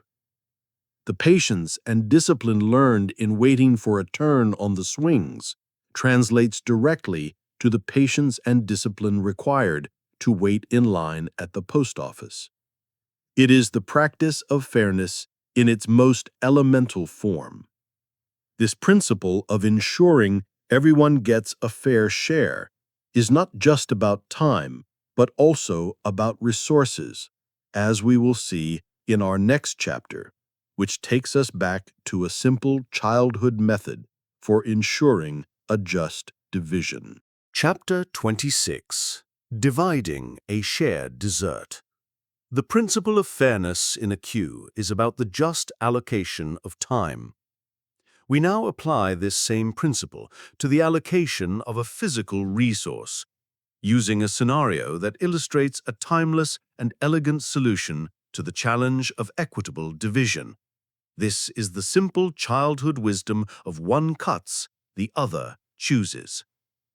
Let us picture two siblings, young children, who are being given a single delicious piece of chocolate cake to share. It is the last piece, and both children want it desperately. For the parent observing, and for the children themselves, the central problem is how to divide the cake in a way that both perceive as completely fair. If the parent cuts the cake, one child will inevitably feel that the other received a slightly larger piece. The perception of even a minor inequality could lead to feelings of resentment and cries of, "It's not fair." This is a microcosm of resource allocation conflicts that occur at every level of society. The temptation for one child, if given the knife, would be to cut the cake in a way that subtly favors their own portion. They might try to make the cut slightly off-center, hoping the other child won't notice.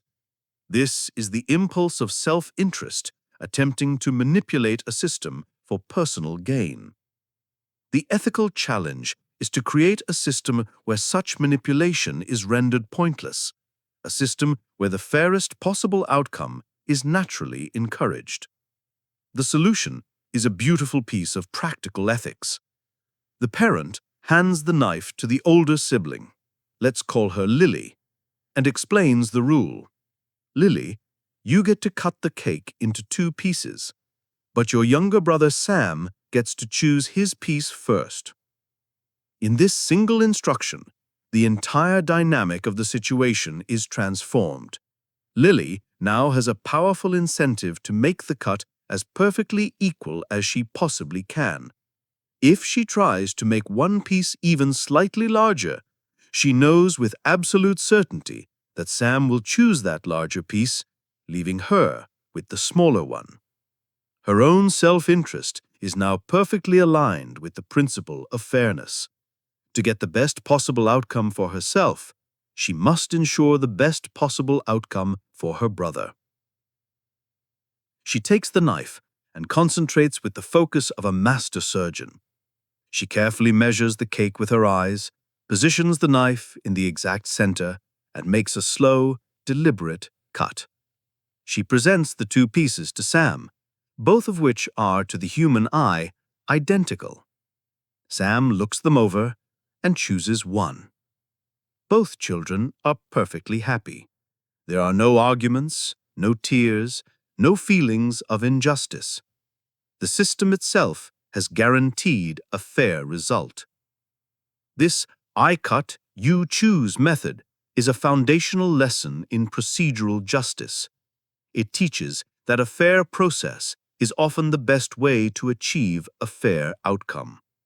It demonstrates that well-designed systems can harness self-interest to serve the common good. It is a principle that can be applied to far more complex situations, from dividing assets in a business partnership to negotiating territories between nations. The core idea is the same. Create a structure where all parties have an incentive to act fairly, because an unfair action will directly disadvantage them. This elegant solution creates fairness through clever procedure. But fairness is not always about procedure. Sometimes it's about the unbiased judgment of a neutral arbiter, especially when the stakes involve the hopes and disappointments of a competitive game, as we will now explore. Chapter 27. The Impartial Referee. The I cut, you choose method ensures fairness through a cleverly designed procedure. We now turn to a scenario where fairness depends not on the procedure, but on the personal integrity and impartiality of a single individual who holds a position of authority. This is the story of the impartial referee in a children's sports game. Let's imagine a weekend soccer game between two teams of 9-year-olds. The game is close and competitive. The parents are cheering enthusiastically from the sidelines. The children are playing their hearts out, full of passion and a desire to win. The referee for this game is a man named Mr. Thompson. He is a volunteer, and his own son is a player on one of the teams, the blue team. In the final minutes of the game, with the score tied, a player from the blue team takes a shot at the goal. The ball soars through the air. The goalkeeper for the red team dives and appears to just barely stop the ball from crossing the goal line before scooping it up. It is a very close call. The players on the blue team, including Mr. Thompson's son, immediately shout "Goal!" The players on the red team shout just as loudly that it was a save. All eyes turn to the referee. Mr. Thompson is now in a position of intense ethical pressure. The temptation to rule in favor of his own son's team is enormous. He wants his son to be happy and to win. The parents from his son's team are shouting for him to award the goal. He knows that if he rules against them, he will face their disappointment and perhaps even their criticism. It would be easy to let his personal bias, his love for his son, and his desire for social approval from his fellow parents influence his decision. To do so would be to betray the fundamental principle of his role. A referee's duty is not to a specific team, but to the game itself and to the principle of fair play. The role requires absolute impartiality. His authority is granted based on the trust that he will apply the rules equally to both sides, without fear or favor. To make a biased call is to break that trust and to teach the children on both teams a cynical lesson, that rules can be bent for personal advantage and that who you know is more important than what is right. Mr. Thompson understands the gravity of his position. He had a clear view of the play. From his angle, he is certain the ball did not fully cross the line. He takes a deep breath, raises his hands to signal "no goal," and allows the play to continue. A groan of disappointment rises from the blue team's sideline, and he can see the look of frustration on his son's face. The red team feels a surge of relief. Mr. Thompson ignores the noise from the crowd and focuses on his duty. His decision is not about making everyone happy. It is about making the correct and fair call based on the rules of the game. After the game, which ends in a tie, his son is quiet and sullen. That evening, Mr. Thompson sits down with him and explains his decision. "I know you are disappointed," he says, "but from where I was standing, the ball did not cross the line. My job as the referee is to be fair to everyone, to the red team just as much as to the blue team. It wouldn't be a real game if the referee cheated for one side." In this conversation, he is teaching his son a more valuable lesson than winning could ever provide. He is teaching him about integrity, impartiality, and the importance of fair play. The role of the impartial referee is a microcosm of the justice system. It demonstrates that for any system of rules to be legitimate, it must be administered by people who are committed to applying them without bias. This commitment to unbiased application of rules is central to our next topic, the principle of equal pay for equal work. Chapter 28. Equal Pay for Equal Work. The impartiality of a referee ensures fairness within the rules of a game. We now apply this principle of unbiased judgment to a critical aspect of economic justice, the concept of equal pay for equal work. This is the ethical assertion that compensation should be based on the role, responsibilities, and performance of an individual, not on their personal characteristics. Let us consider a scenario within a modern corporation. A manager named Sarah is conducting annual salary reviews for her team. She oversees 2 employees, John and Emily, who were hired at the same time, have the exact same job title, and perform the same duties. Their performance reviews are nearly identical. Both are highly effective, reliable, and valuable members of the team. As Sarah reviews their salary information, she notices a discrepancy. John's starting salary was slightly higher than Emily's, and the standard percentage-based raises over the years have only widened that gap. There is no performance-based reason for this difference. It is a relic of an old negotiation or a systemic bias that has been perpetuated over time. Sarah is now at an ethical crossroads. The easiest and most bureaucratic path would be to do nothing. She could simply approve the standard annual raise for both employees, which would maintain the existing pay gap.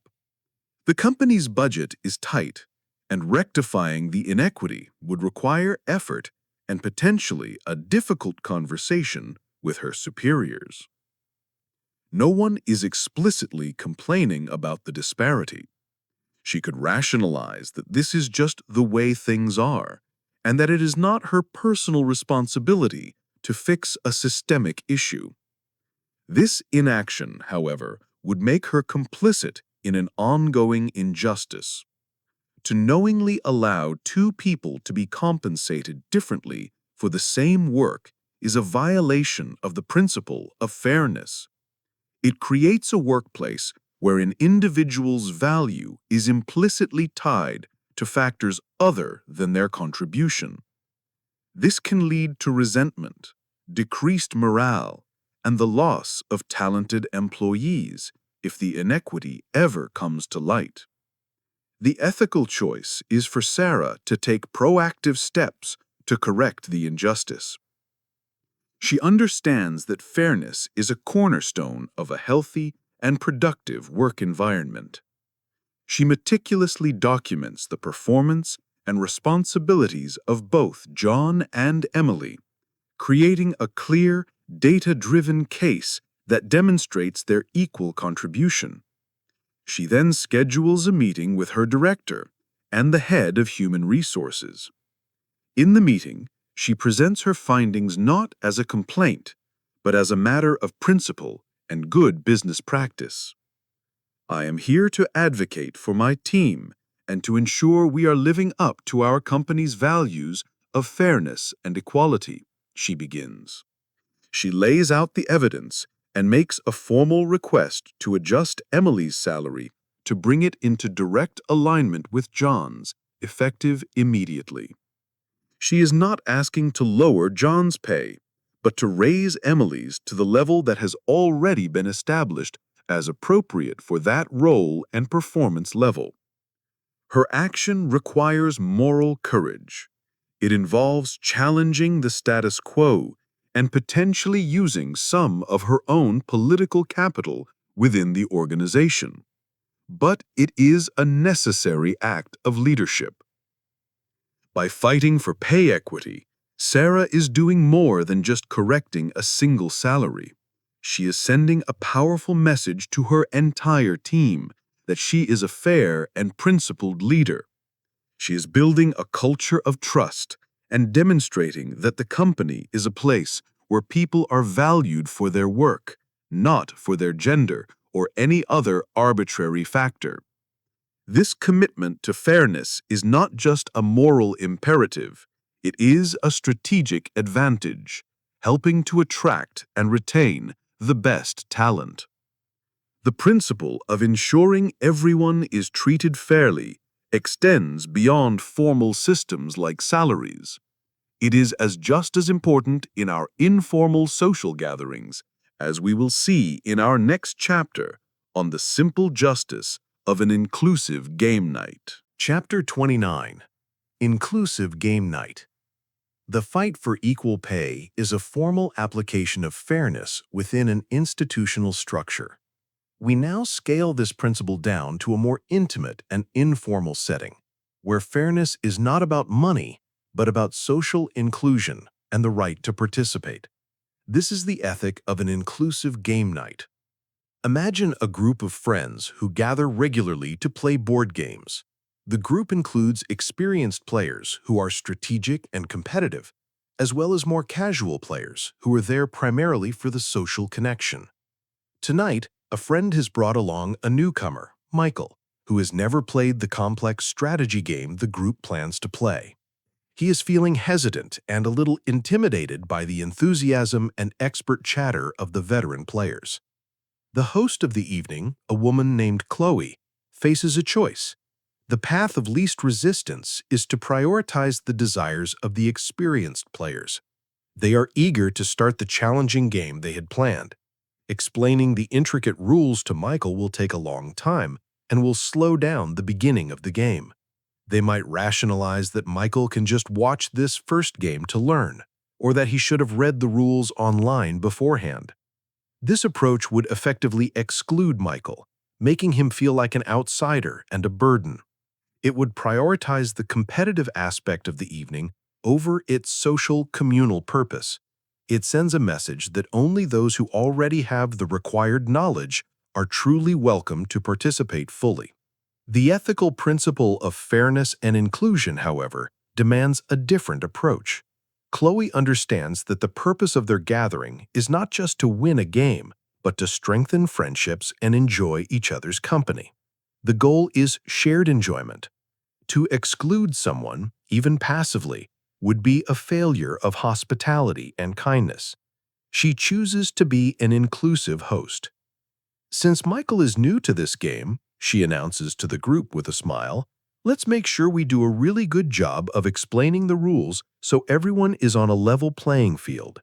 She then turns to the more experienced players and says, I know you're all eager to get started, but let's take an extra 15 minutes to walk Michael through a few practice rounds.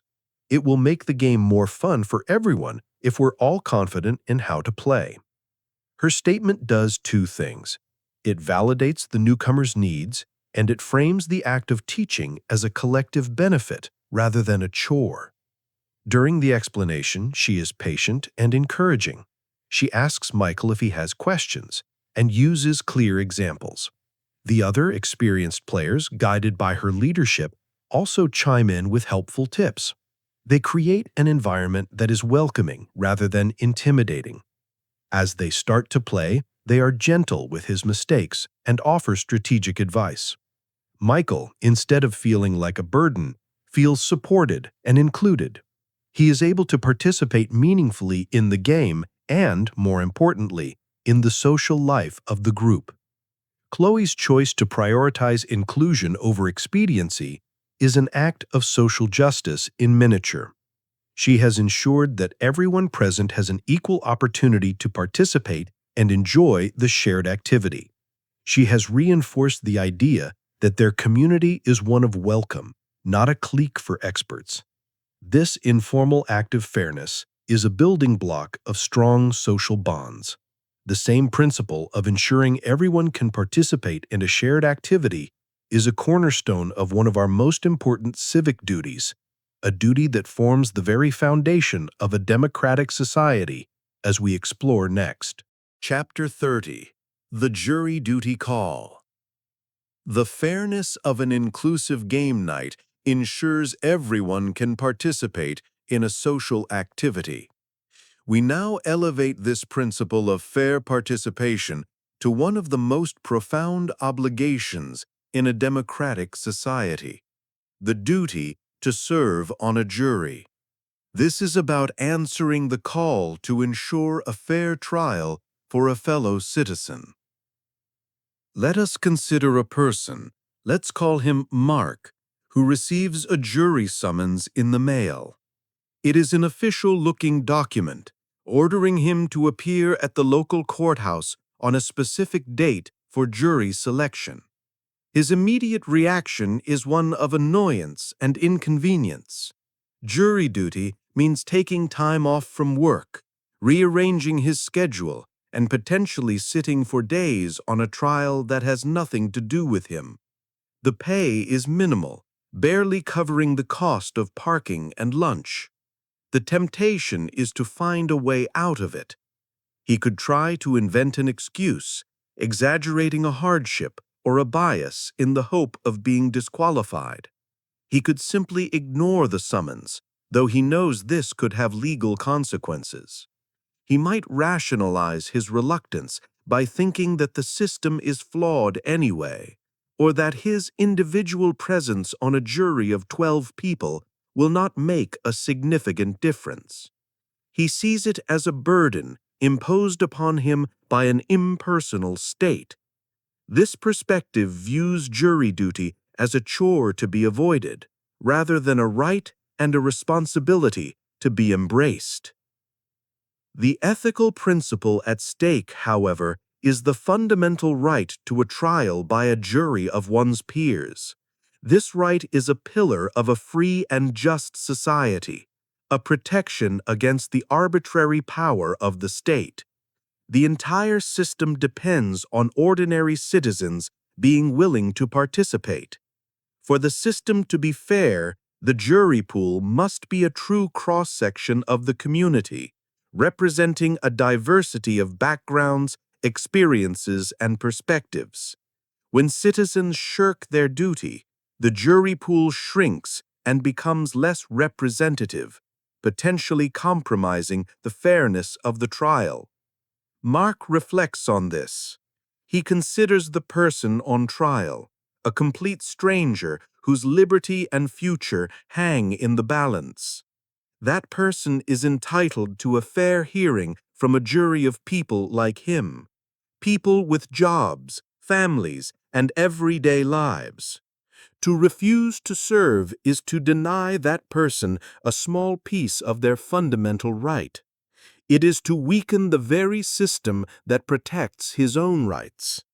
He chooses the path of civic responsibility.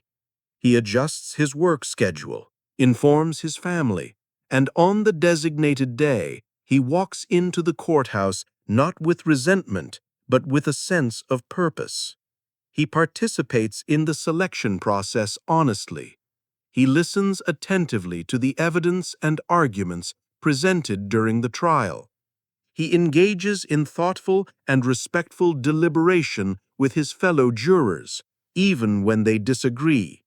He takes his role seriously, understanding that he is not just a passive observer, but an active administrator of justice. His participation, multiplied by that of millions of other citizens like him, is what gives the justice system its legitimacy and its power.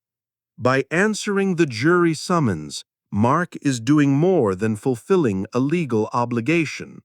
He is performing a profound act of fairness.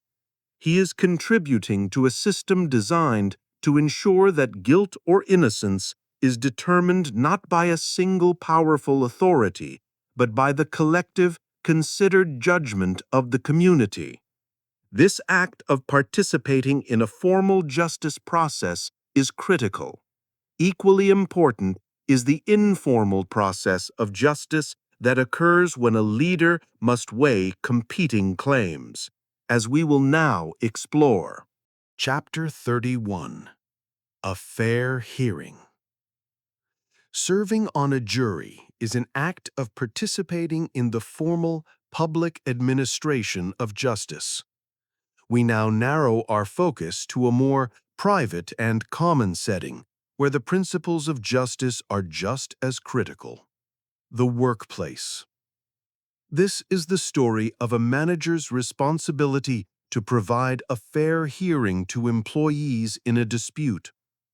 Let's imagine a small graphic design team where two colleagues, Tom and Rachel, have been working together on a high-stakes project. Tensions have been rising as the deadline approaches. Rachel goes to their manager, Susan, with a complaint. She claims that Tom has not been completing his share of the work, forcing her to work late nights to compensate. She presents her side of the story with frustration and conviction. For Susan, the manager, this is a delicate and important moment. The path of least resistance would be to make a quick judgment based on limited information. She has known Rachel longer and generally finds her to be reliable. She might be tempted to immediately accept Rachel's story as the complete truth, call Tom into her office, and reprimand him based on this one-sided account. This approach is quick and decisive, but it is fundamentally unjust. It violates the principle of aude alteram partem, a cornerstone of justice, which means listen to the other side. To make a judgment without hearing from all parties is to risk punishing an innocent person and failing to understand the true root of the conflict.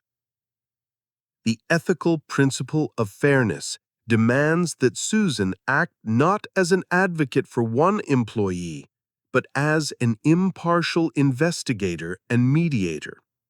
Her primary duty is not to assign blame quickly, but to uncover the truth and restore a functional working relationship.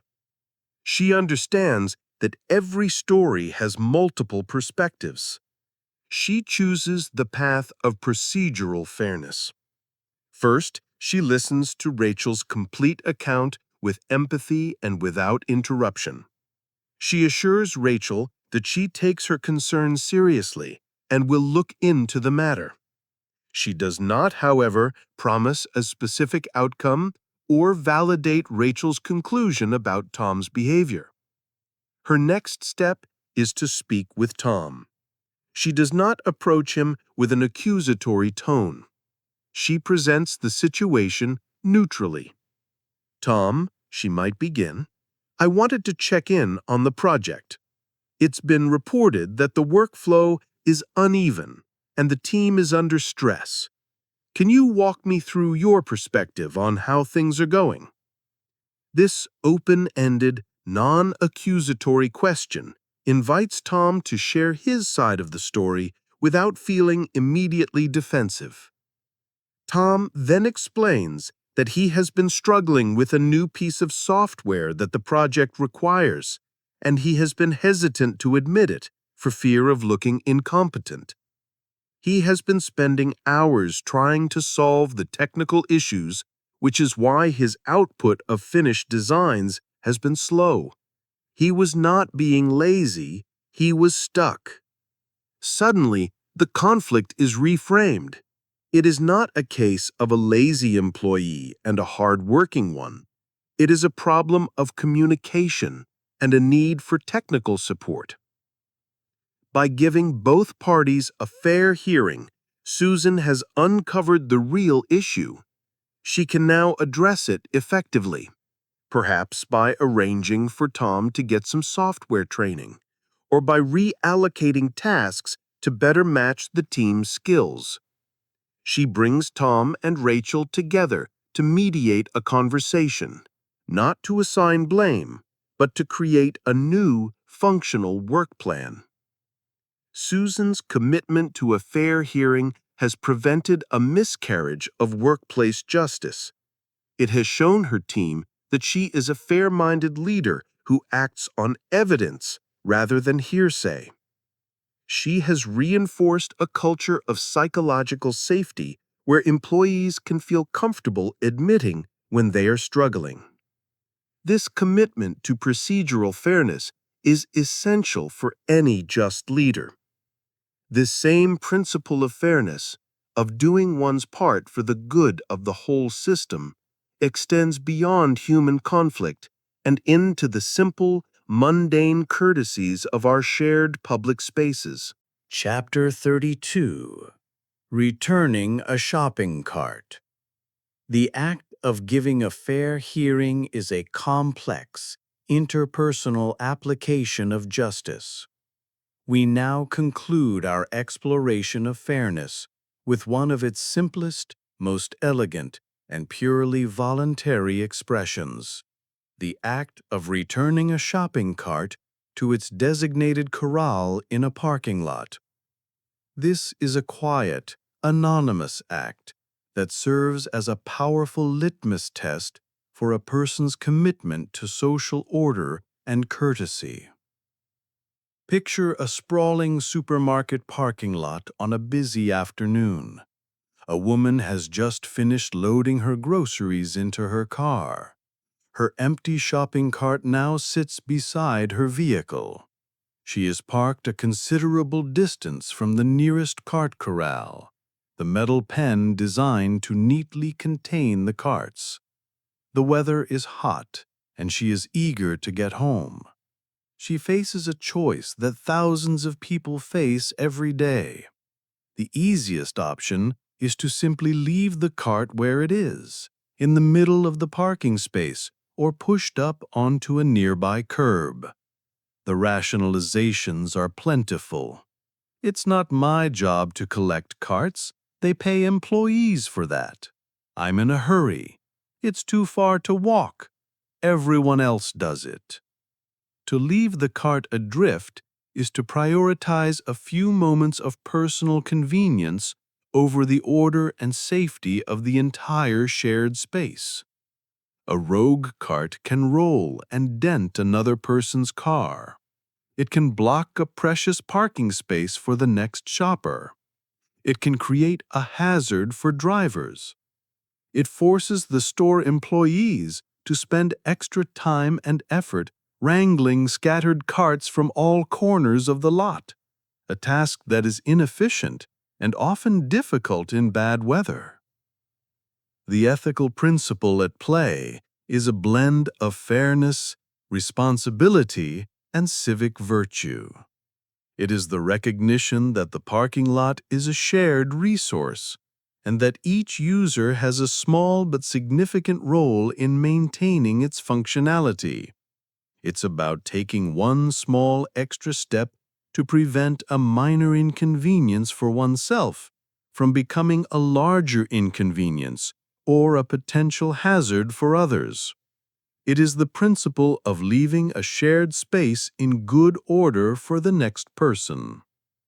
The woman understands this. She sees the cart not as someone else's problem, but as the final concluding step of her own shopping trip. She makes the conscious choice to complete the cycle of use. She pushes the cart the extra 100 feet across the hot asphalt to the corral. She nests it neatly with the other carts, hearing the satisfying clank of metal on metal. The action is simple, takes less than a minute, and goes completely unnoticed by almost everyone. There is no reward, no praise, no acknowledgement.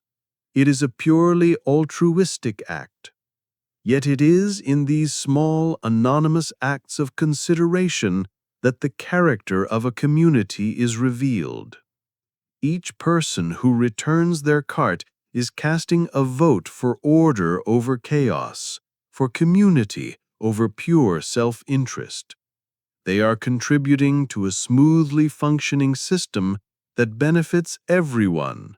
Fellow shoppers have clear spaces to park, cars are safer from damage, and employees can work more efficiently. This simple act of returning a shopping cart is a beautiful final lesson in fairness. It demonstrates an understanding that our duties to one another do not end when the formal transaction is complete, but extend into the informal courtesies that make living together possible. Having explored the tenets of fairness, our journey now enters a new domain, one that deals not with rules and justice, but with the fundamental dignity and personal space of the individual. we move into the realm of respect. Chapter 33. Respecting Personal Space. We have completed our examination of fairness, the principle of treating others with justice and equity. We now begin a new part of our journey, exploring the vital concept of respect. Respect, in its most fundamental form, begins with the recognition of the physical self. It is the understanding that each individual has a right to bodily autonomy and a zone of personal comfort. Our first story in this domain explores this idea through the silent, negotiated dance of respecting personal space. The setting is a crowded elevator in an office building during the morning rush. A group of strangers file in, each pressing the button for their desired floor. The small, enclosed space forces them into close proximity. In this environment, a set of unspoken rules immediately comes into play. These rules are a powerful demonstration of a shared respect for personal boundaries. As people enter, they instinctively perform a social calculation. They do not crowd into one corner. Instead, they distribute themselves as evenly as possible throughout the available space, maximizing the distance between each person. They create a small, invisible buffer, a personal bubble, around themselves and respect the bubbles of others. They typically face forward towards the doors, avoiding direct and prolonged eye contact, which can feel intrusive in such a close setting. Conversation is minimal and kept at a low volume. This is not about being unfriendly. It is a sophisticated and cooperative effort to make a potentially uncomfortable situation tolerable for everyone. Now imagine a person enters the elevator and fails to observe these unspoken rules. He might stand unnecessarily close to someone, even when there is other space available. He might speak loudly on his phone, forcing his private conversation into the shared auditory space of others. He might turn and face another person directly, breaching the silent agreement to look forward. These actions, while seemingly minor, are violations of respect. They intrude upon the personal space, both physical and psychological, of the other passengers. They communicate a lack of awareness or a disregard for the comfort of others. The person who stands too close makes the other feel encroached upon, their physical autonomy subtly threatened. The person who speaks loudly on the phone transforms the others from neutral co-passengers into a captive audience for a conversation they did not choose to hear. The ethical principle of respecting personal space is about acknowledging the other person as a separate, sovereign individual with a right to their own physical and mental comfort. It is a non-verbal way of saying, I see you, I recognize you as an independent being, and I will not intrude upon your sphere without invitation.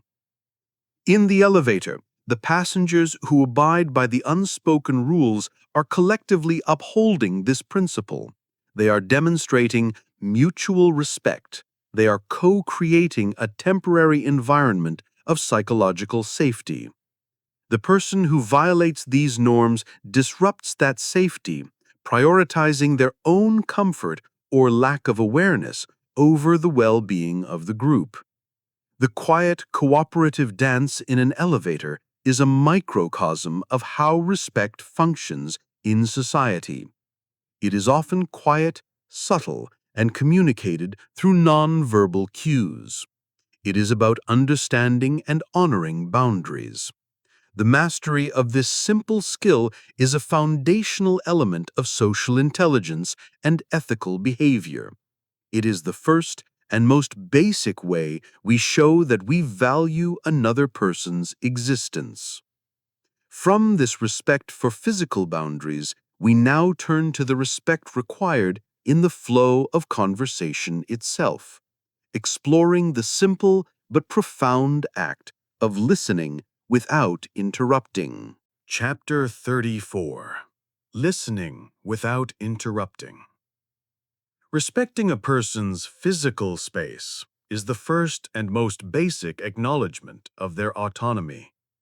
We now move from the physical to the conversational, exploring an act of respect that is essential for any meaningful human connection, the discipline of listening without interrupting. Let's consider a conversation between two friends, Daniel and Maria, at a coffee shop. Maria has had a difficult week and is trying to share her feelings about a challenging situation at work. She is speaking thoughtfully, trying to articulate a complex mix of emotions and events. As she is in the middle of a sentence, Daniel, with good intentions, jumps in. "Oh, I know exactly what you mean," he exclaims. "The same thing happened to me last year. What you need to do is—" And he proceeds to recount his own story and offer a solution. Daniel's impulse is not malicious. He is trying to be helpful.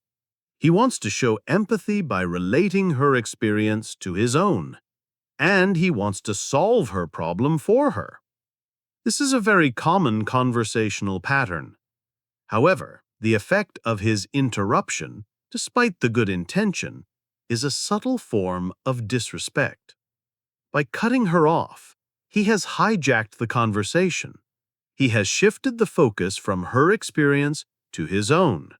He has implicitly communicated that his story is more important, or that he has the answer before she has even finished explaining the problem.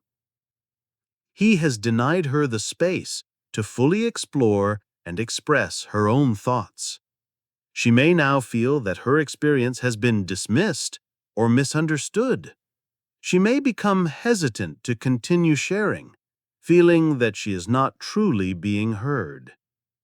The ethical principle of respectful listening is about valuing the other person's voice and perspective as much as one's own. It requires the temporary suspension of one's own ego, one's own stories, and one's own urge to provide solutions.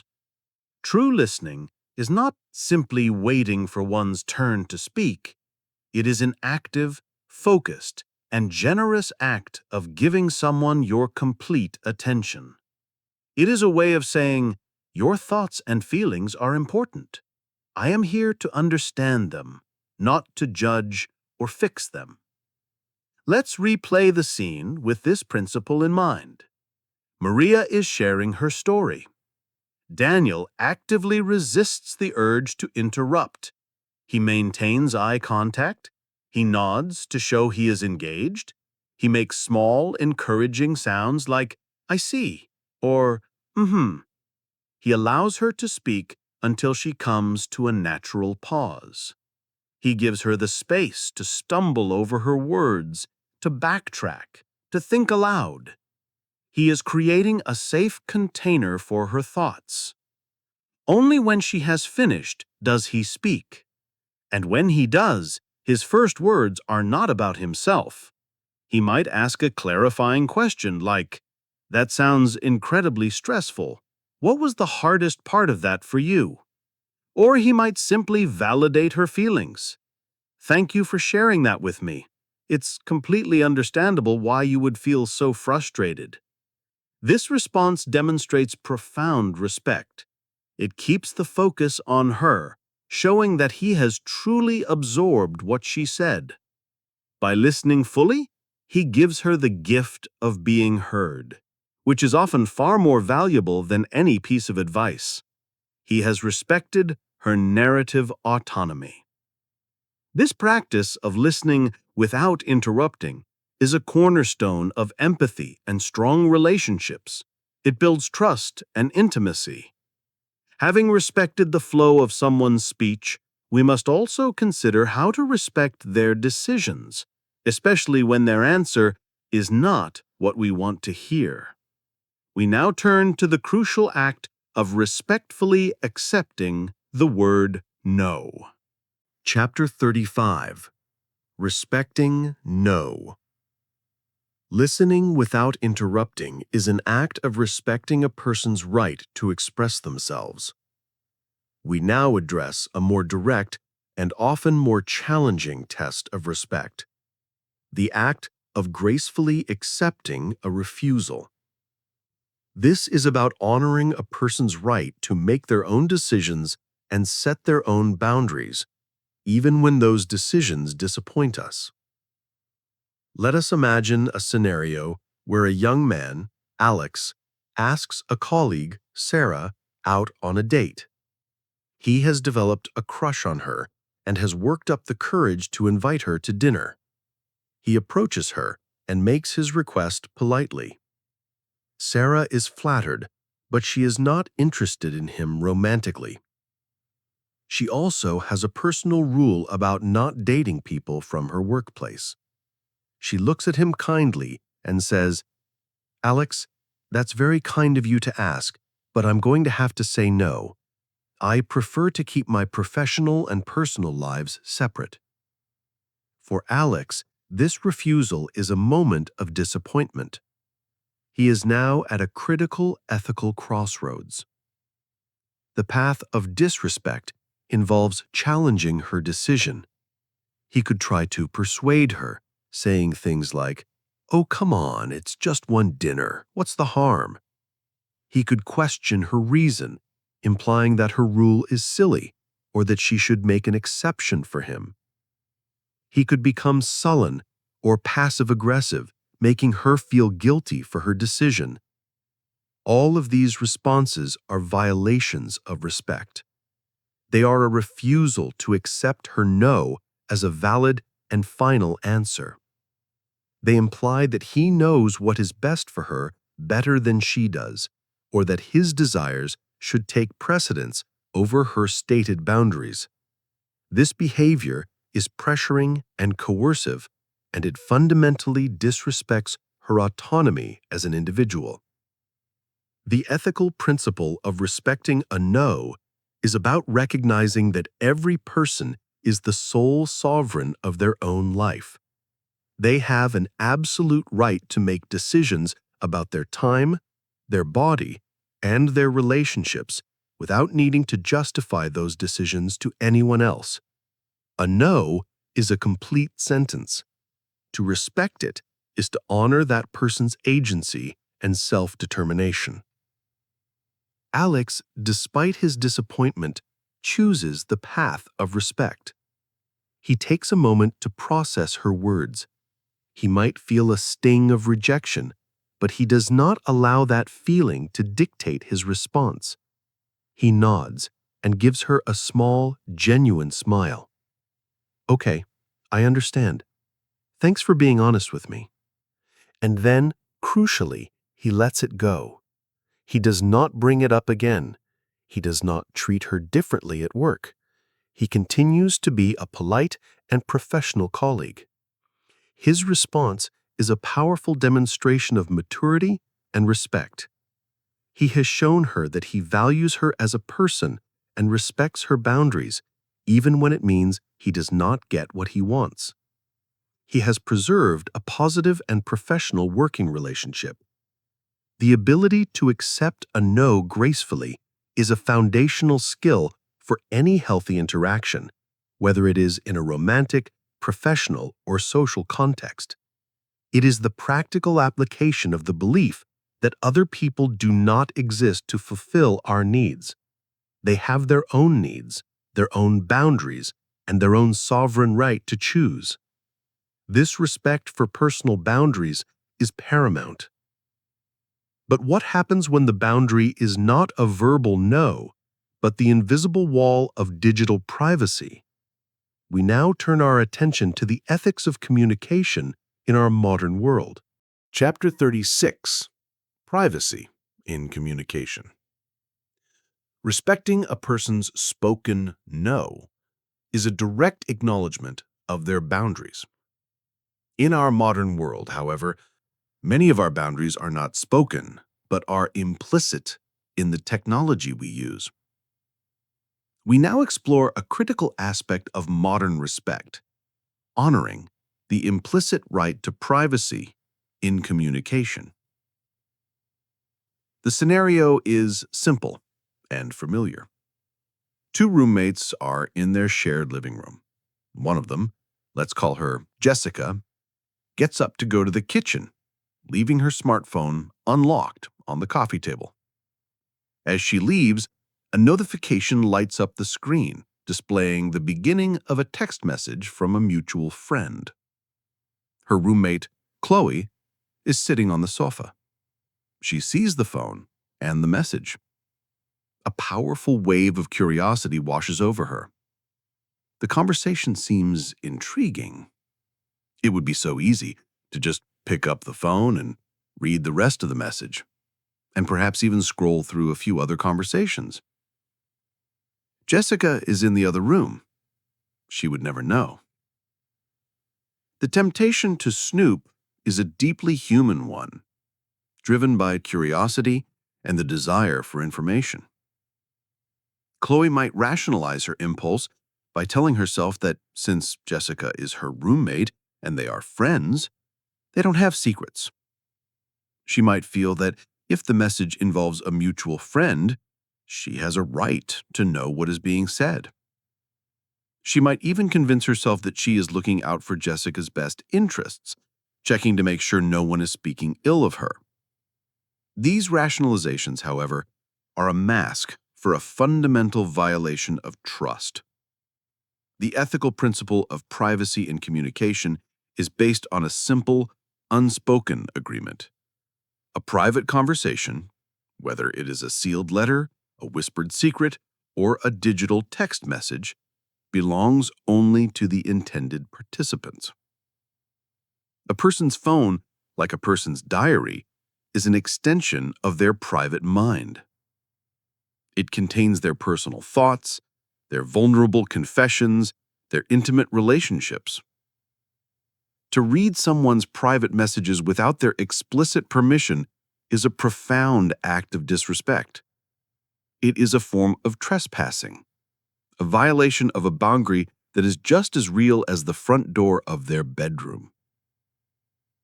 It shatters the foundation of trust that is essential for any close relationship.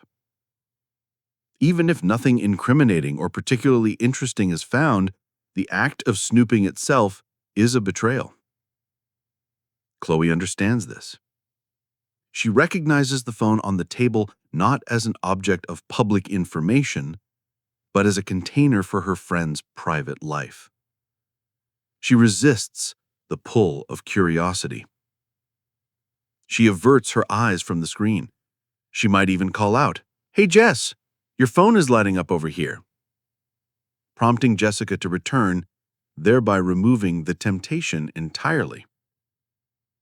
By choosing not to look, Chloe is actively honoring her friend's privacy. She is reaffirming the unspoken trust between them. She is treating Jessica not as an object of her curiosity, but as a separate individual with a right to a private inner world. Her respect is demonstrated not by a grand gesture, but by a quiet, deliberate act of non-intrusion.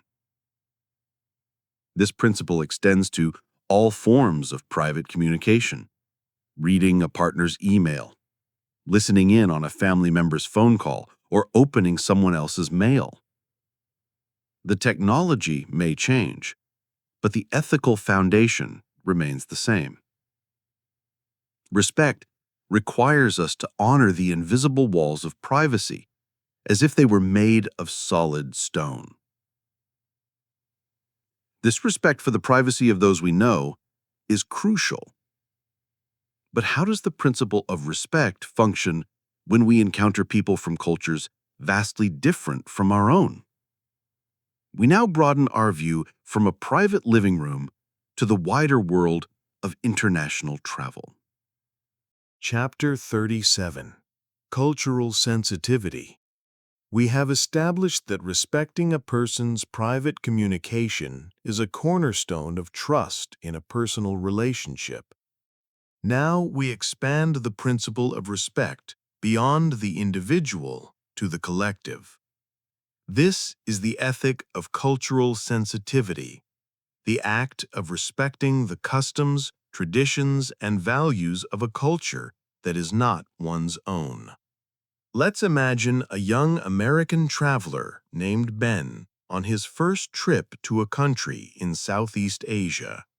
He is visiting a region known for its ancient and sacred temples. He is excited to see these magnificent structures and to experience a culture so different from his own.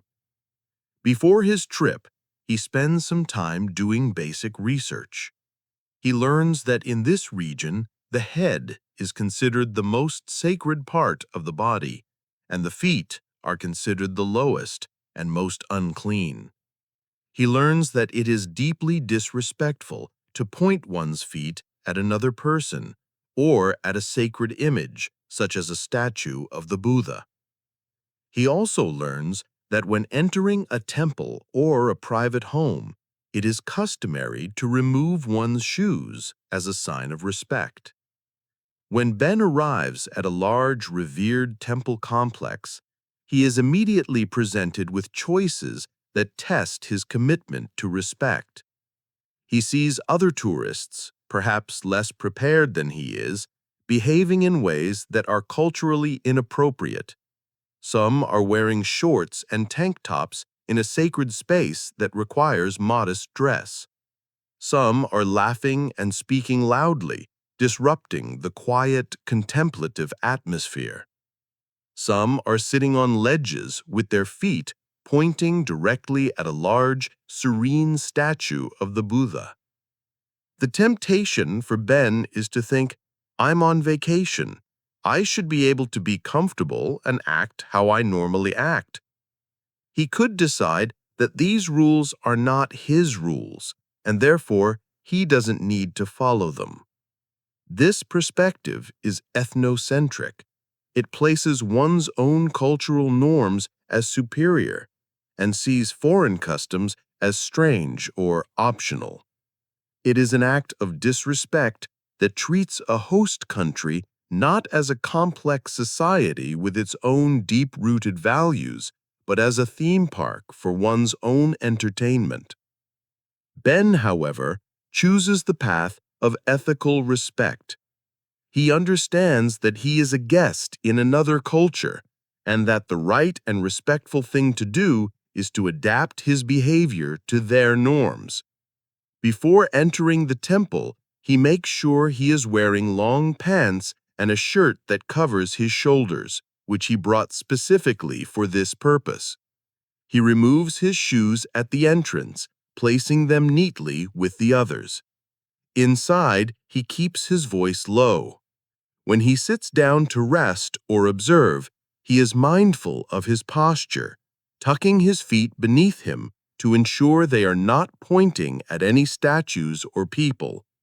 He observes the rituals of the local worshippers with quiet curiosity, not as a spectacle, but as a genuine expression of their faith. He does not take photos in areas where it is prohibited. His actions are a nonverbal communication of respect. He is saying to the local people, "I value your culture. I respect your traditions.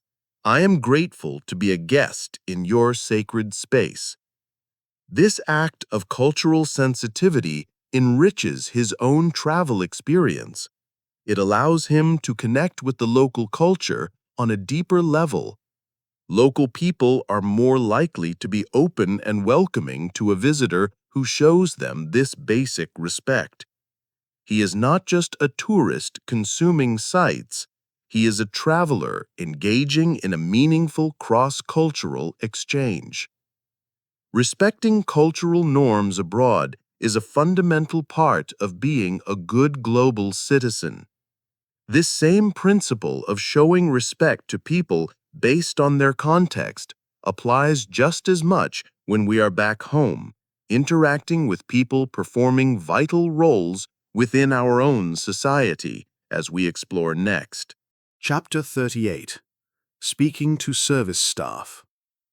The respect we show in a foreign culture is an acknowledgement of different societal norms. We now bring this principle of respect back to our own communities, focusing on interactions that are often overlooked but are deeply revealing of our character. How we speak to service staff. This is about recognizing the inherent dignity of a person, regardless of their job title. Consider a busy restaurant. A couple is seated at a table, and their waiter approaches to take their order. The waiter is a young man, possibly a student working to pay for his tuition. He is polite and professional. The customers have a choice in how they interact with him. The path of disrespect is a common one. They might not make eye contact with him, continuing their own conversation as if he is not there. They might speak to him in a clipped, demanding tone, treating him not as a person but as a function, a faceless instrument for delivering their food. They might snap their fingers to get his attention or complain about a minor issue with an aggressive and demeaning attitude. This behavior is based on a perceived power imbalance. The customer feels they are in a superior position and can therefore treat the service worker with less courtesy than they would an equal. It is a failure to see the person behind the role. It dehumanizes the worker, reducing them to their job function and denying their basic right to be treated with dignity. This not only creates a toxic and unpleasant experience for the worker, but also diminishes the humanity of the customer who engages in such behavior. The ethical principle of respect demands a different approach. It asserts that every person, regardless of their profession or economic status, is deserving of basic courtesy and respect. A person's job does not define their worth. The couple in our scenario chooses this ethical path. When the waiter, whose name is Mark, approaches their table, they pause their conversation. They make eye contact and smile. When he asks for their order, they respond politely, using phrases like please and thank you. If they need his attention later, they wait for an appropriate moment and try to catch his eye, rather than shouting or snapping their fingers. Suppose there is a small mistake with their order. The steak is slightly overcooked. Instead of reacting with anger, they handle it with grace. They politely and quietly inform Mark of the issue, framing it as a simple problem to be solved, not as a personal failing on his part. For example, "Excuse me, Mark, this steak is a little more well done than I'd hoped. Would it be possible to have the kitchen refire it?" This respectful approach allows the waiter to solve the problem without feeling attacked or demeaned. It preserves his dignity and makes him more willing and eager to provide good service. By treating him with respect, they are affirming his humanity. They are acknowledging that he is a person performing a demanding job, and that he is worthy of the same courtesy they would extend to a friend or a colleague. This simple act of speaking to service staff with respect, whether it's a waiter, a cashier, a janitor, or a delivery driver, is a fundamental practice of an ethical life. It is a constant, daily opportunity to affirm the equal worth of all people. This respect for people's roles in society is crucial. Just as important is the respect for the physical lines that divide our private domains, the boundaries of property that allow us to live together in harmony, which we will examine next. Chapter 39. The Property Line. Treating service staff with dignity is an act of respecting a person's role and humanity. We now shift our focus from interpersonal respect to the respect for physical boundaries that are legally and socially defined. This is the ethic of respecting a neighbor's property line, a fundamental principle for peaceful coexistence. Let's imagine two suburban houses that sit side by side, separated by a well-maintained lawn. There is no fence between the properties, only an invisible, legally defined line that separates one person's domain from the other's. One of the homeowners, a man named Mr. Jones, has a large oak tree whose branches overhang the property of his neighbor, Mrs. Smith. The tree drops a significant number of leaves onto Mrs. Smith's lawn in the autumn. Furthermore, Mr. Jones's children sometimes run across Mrs. Smith's lawn to retrieve an errant ball. The temptation for Mr. Jones is to be careless about this boundary. He might see the two lawns as one continuous green space. He might feel that since the leaves fall naturally from his tree, they are not his responsibility to rake up from his neighbor's yard. He might see his children's brief dashes across her lawn as a harmless and trivial act. This perspective treats the property line as a mere suggestion, not as a firm boundary. It prioritizes his own convenience and the freedom of his family over his neighbor's legal right to the exclusive use and enjoyment of her own property. This lack of respect, even in small matters, can be a source of significant friction and resentment between neighbors. It can escalate from minor annoyances into a full-blown dispute. The ethical principle of respecting a property line is about acknowledging another person's ownership and their right to control what happens on their land. It is a cornerstone of property rights and a key ingredient for maintaining neighborly peace. It is a way of saying, "This is your space, and I will not intrude upon it or burden it with my own issues without your permission." Mr. Jones, being a respectful neighbor, understands this principle. He recognizes that while the tree is his, the leaves that fall on Mrs. Smith's property are his responsibility. In the autumn, when he rakes his own lawn, he also rakes the portion of her lawn covered by his leaves, or he makes an arrangement with her to handle it. He teaches his children that they must respect the invisible line. He instructs them that if their ball goes into Mrs. Smith's yard, they must not run across to get it. They must walk to her front door, ring the bell, and politely ask for permission to retrieve their ball. This teaches them a profound lesson about boundaries and respect for others' property. By taking these actions, Mr. Jones is not just being a good neighbor, he is actively preventing conflict and building a relationship based on mutual respect. Mrs. Smith, in turn, is more likely to be understanding and flexible about other issues that might arise. She might tell the children that it's perfectly fine for them to retrieve their ball, but the fact that they asked first is what matters.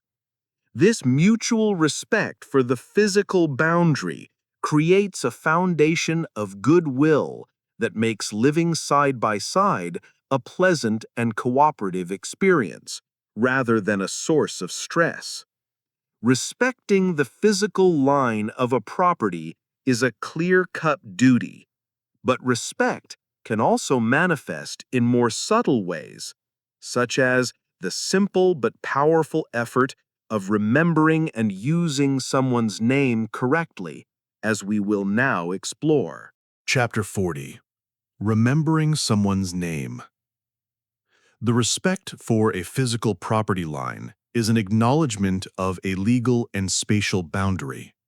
We now turn to a more personal and psychological form of respect, one that acknowledges a person's very identity, the simple but deeply significant act of remembering and using someone's name. Let's consider a manager, David, in a moderately sized company. He oversees several departments and interacts with many employees on a daily basis. One of these employees is a junior analyst named Ananya.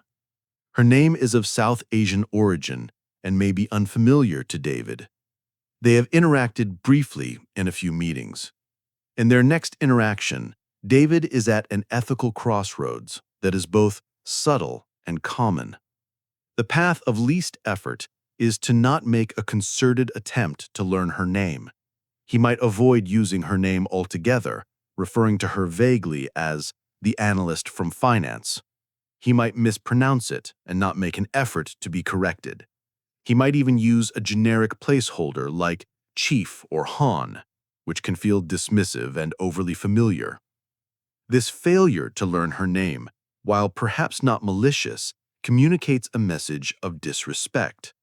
It implies that she is not significant enough for him to invest the small amount of mental energy required to remember her name. It suggests that her identity is not as important as his convenience. For Ananya, hearing her name consistently mispronounced or forgotten can be a frustrating and othering experience. It can make her feel invisible and devalued within the organization. A person's name is the most fundamental marker of their individuality. It is, in many ways, the verbal equivalent of their face. To ignore it or mangle it is to fail to see them clearly.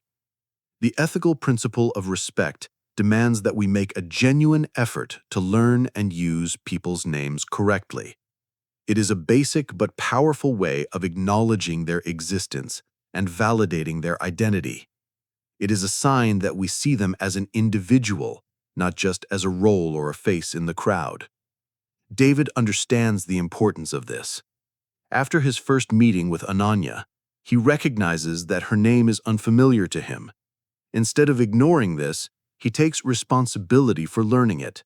He might discreetly write it down phonetically after the meeting. In their next interaction, he makes a conscious effort to say it.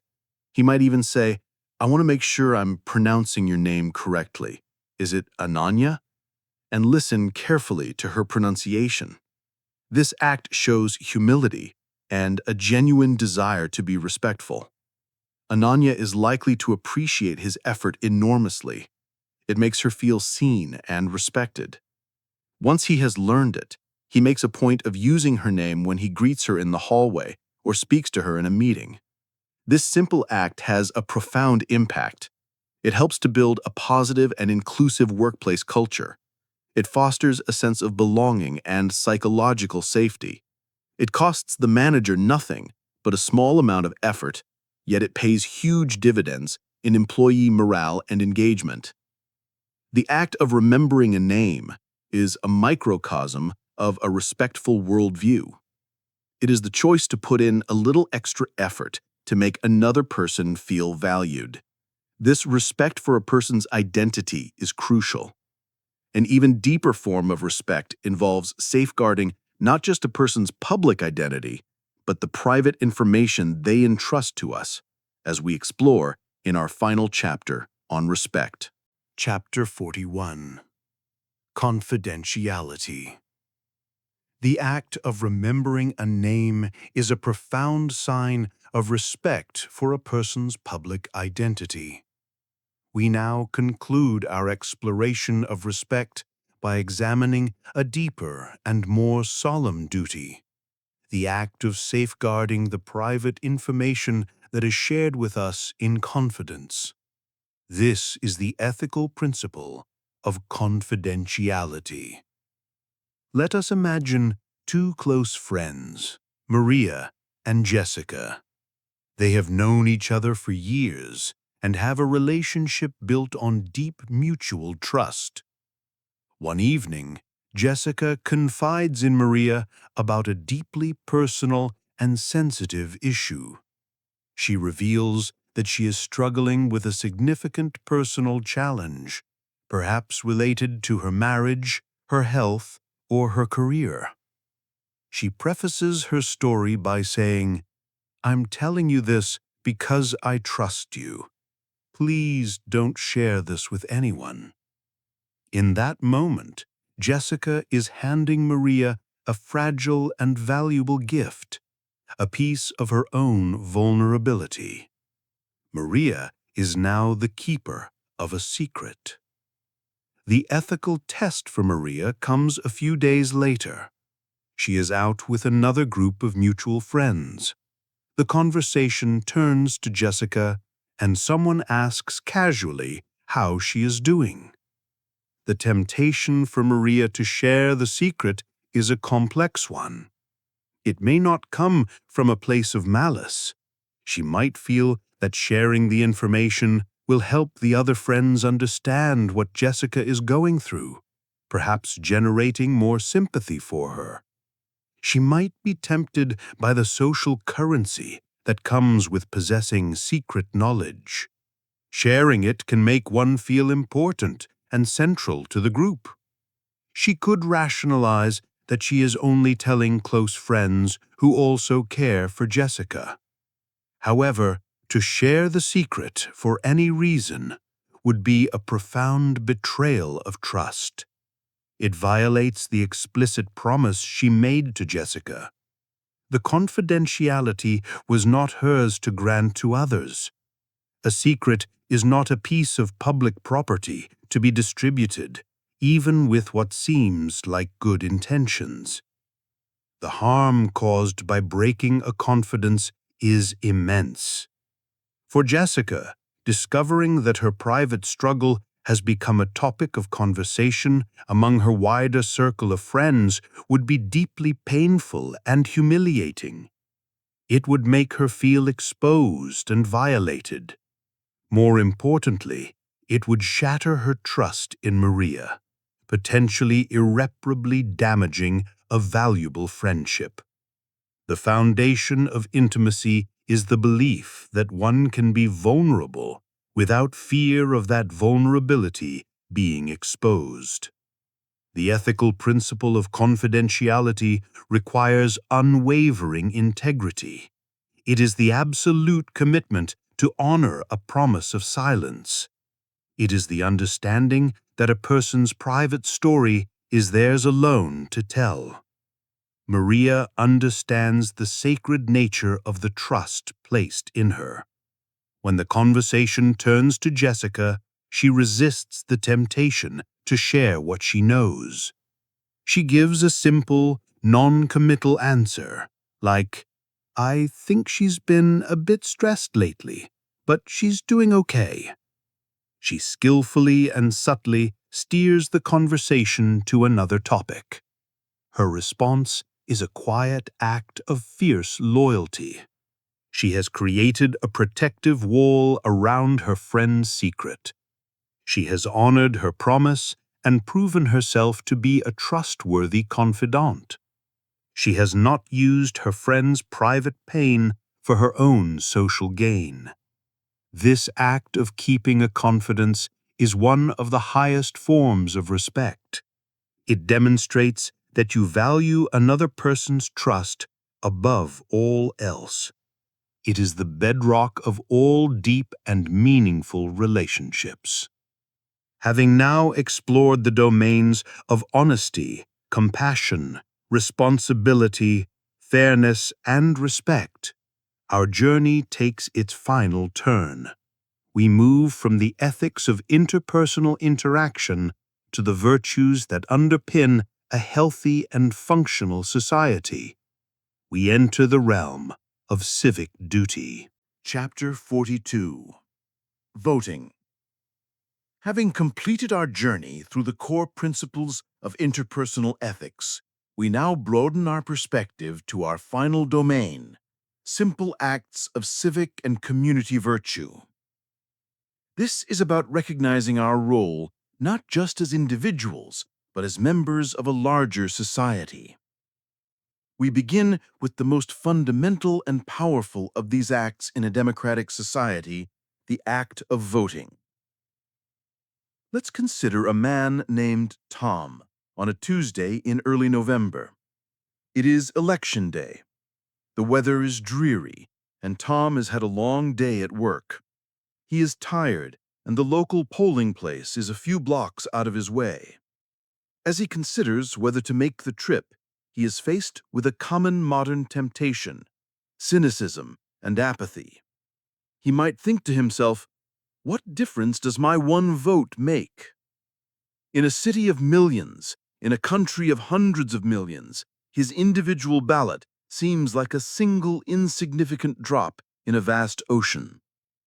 He might feel that all the candidates are flawed, or that the political system is corrupt and unresponsive to the needs of ordinary people. He might believe that the outcome is already predetermined by polls and media coverage. From this perspective, the act of voting can seem like a futile gesture, a waste of time and energy that could be better spent relaxing at home. This line of reasoning, while understandable, fundamentally misinterprets the nature of democratic power. The ethical principle of voting is rooted in the concept of shared responsibility for self-governance. A democracy is not a product to be consumed or a service provided by others. It is a project that is co-created by its citizens. The right to vote was not easily won. It was fought for over centuries by people who understood its profound importance. To not vote is to abdicate one's share of the responsibility for the community's future. It is to voluntarily silence one's own voice and to hand over power to others who do vote.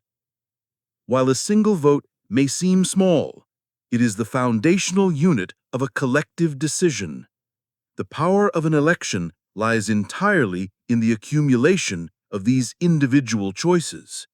Each vote is a piece of a vast, intricate puzzle, and when millions of people choose not to place their piece, the final picture becomes distorted and unrepresentative of the community's true will. Tom considers this. He thinks about the local issues on the ballot: funding for schools, improvements to public parks, the leadership of his city council. He recognizes that these decisions will directly affect the quality of his life and the lives of his neighbors. He thinks about the larger principle that a government's legitimacy comes from the consent of the governed, and that voting is the primary mechanism through which that consent is expressed. He chooses the path of civic virtue. He walks the extra blocks to the polling place, which is set up in a local school gymnasium. He stands in line with his neighbors. He enters the voting booth and carefully fills out his ballot. The act is private and quiet. When he submits his ballot into the machine, he feels a quiet sense of satisfaction. He has not just voted for a candidate, he has voted for the democratic process itself. He has done his small but essential part. He has been a participant, not just a spectator. He has honored the legacy of those who fought for his right to do so, and has fulfilled his duty to his community. This simple act of casting a ballot is the bedrock of a healthy democracy. It is the most basic way we translate our personal values into public policy. From this fundamental act of political participation, we turn to an act of civic virtue that is not political, but biological, an anonymous gift of life itself. Chapter 43. Donating Blood. The act of voting is a civic virtue that shapes the political body of a nation. We now explore a different kind of civic act, one that supports the physical bodies of its citizens. This is the profoundly altruistic and often anonymous act of donating blood. Let us imagine a young woman, Sarah, who sees a flyer for a community blood drive being held in a local church basement. She is healthy and eligible to donate. She has never done it before and feels a slight sense of apprehension. The thought of a needle is unpleasant, and the process will take about an hour out of her busy Saturday. The temptation is to simply walk past the flyer and forget about it. It is an entirely voluntary act. No one is forcing her to do it, and no one will know if she chooses not to. She can easily rationalize her inaction. She might tell herself she is too busy, or that she is afraid of needles, or that surely enough other people will donate. She can remain comfortably within her own sphere of concerns, disconnected from the unseen needs of her community. This perspective treats the community's blood supply as someone else's problem, a resource that will magically appear when needed. The ethical principle of donating blood, however, is one of pure, unadulterated altruism. It is the voluntary choice to undergo a minor inconvenience and a moment of discomfort for the direct, life-saving benefit of a complete stranger. The blood supply is a shared, communal resource that can only be sustained by the constant, selfless contributions of volunteer donors. The person who will receive Sarah's blood is anonymous. It could be a victim of a car accident, a patient undergoing complex surgery, a person with cancer, or a new mother who experienced complications during childbirth. The donor gives their blood without knowing who will receive it, and the recipient receives it without knowing who gave it. It is a gift with no strings attached, a direct transfer of life force from one human being to another, facilitated by the quiet infrastructure of medical science. Sarah thinks about this. She overcomes her slight apprehension. She sees the hour spent at the blood drive not as an hour lost from her weekend, but as an hour invested in the health and well-being of her community. She chooses to participate. She walks into the church basement, fills out the necessary paperwork, and answers the health questions. She sits in the chair, and, while the phlebotomist prepares her arm, she might feel a brief moment of anxiety, but she focuses on her reason for being there. As her blood flows from her arm into the collection bag, she is performing a quiet, heroic act. It is a physical demonstration of her connection to the larger human family. She is sharing her own vitality to sustain someone else's. After the donation is complete, she rests for a few minutes, has some juice and cookies, and then goes about her day. She has received no payment, and she will receive no public praise. Her reward is the quiet, profound knowledge that she has given someone the most precious gift possible. This act of donating blood is a beautiful example of civic virtue, an embodiment of the principle that we have a shared responsibility for each other's survival. This responsibility for our fellow citizens also extends to the physical environment we inhabit together, as we will now explore through the simple act of keeping a park clean. Chapter 44. Keeping the Park Clean. Donating blood is an active civic virtue that directly supports the health of unseen community members. We now turn to an act that supports the health and well-being of the community's shared physical spaces. This is the simple yet vital ethic of keeping a public park clean. Let's imagine a family enjoying a picnic in a beautiful public park on a sunny afternoon. They have spread a blanket on the grass and have enjoyed a lovely meal together. Now, it is time to pack up and leave. They have accumulated a small collection of waste, empty chip bags, plastic bottles, used napkins, and food scraps. The nearest trash can is about 100 yards away, on the other side of a small field. The temptation is one of convenience. It would be easiest to simply gather the trash into one bag and leave it beside a tree. They could rationalize this by thinking that the park has maintenance staff who will eventually pick it up. They might see that there is already some other litter scattered nearby and think that their small addition won't make much of a difference. This mindset treats the park as a service provided for their use, rather than a shared environment for which they have a co-responsibility.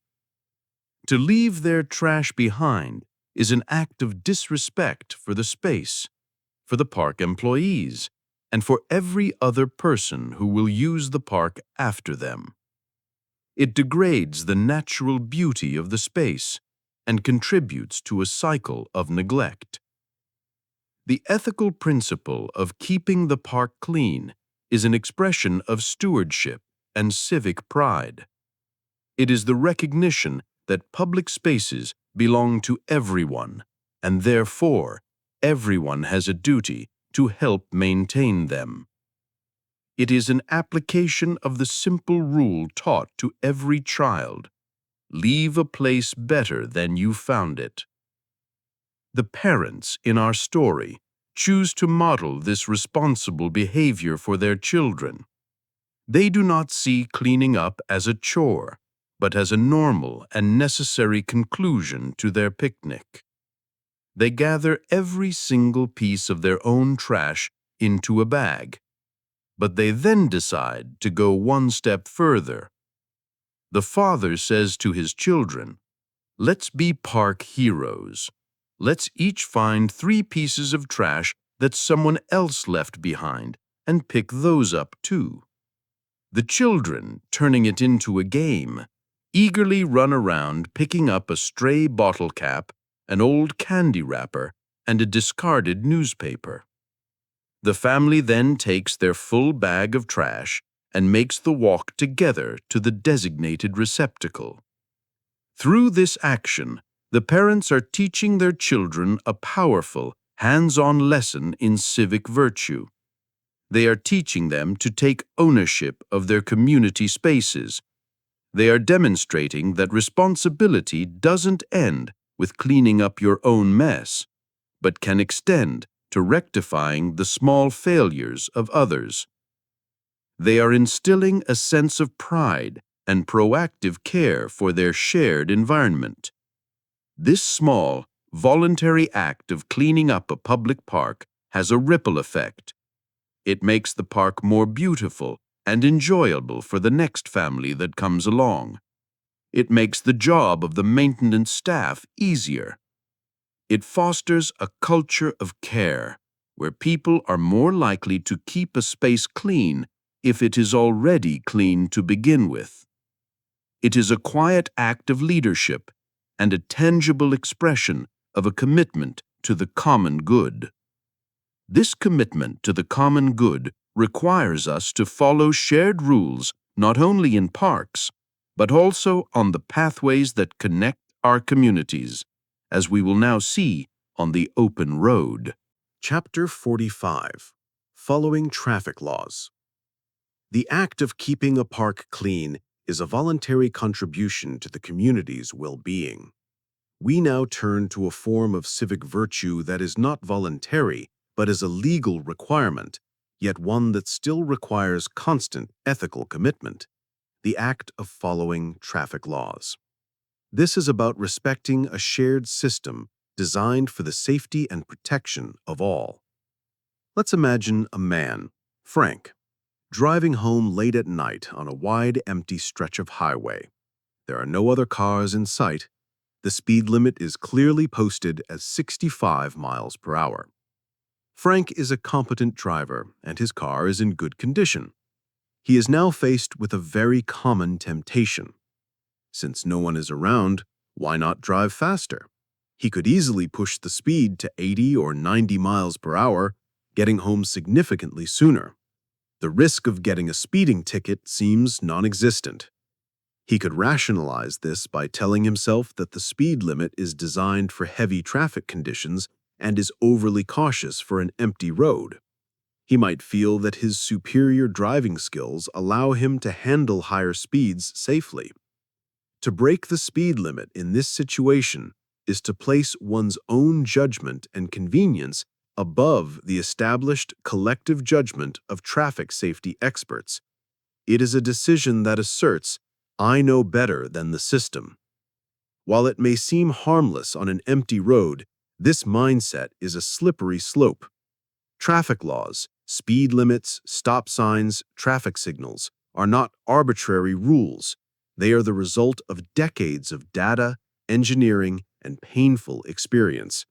They are designed to account for the unexpected: a deer darting across the road, a patch of unseen black ice, a tire blowout.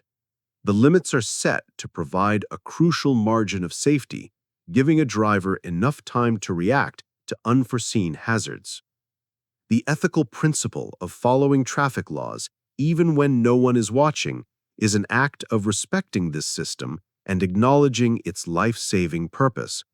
It is a recognition that the laws are there to protect not only other drivers, but ourselves as well.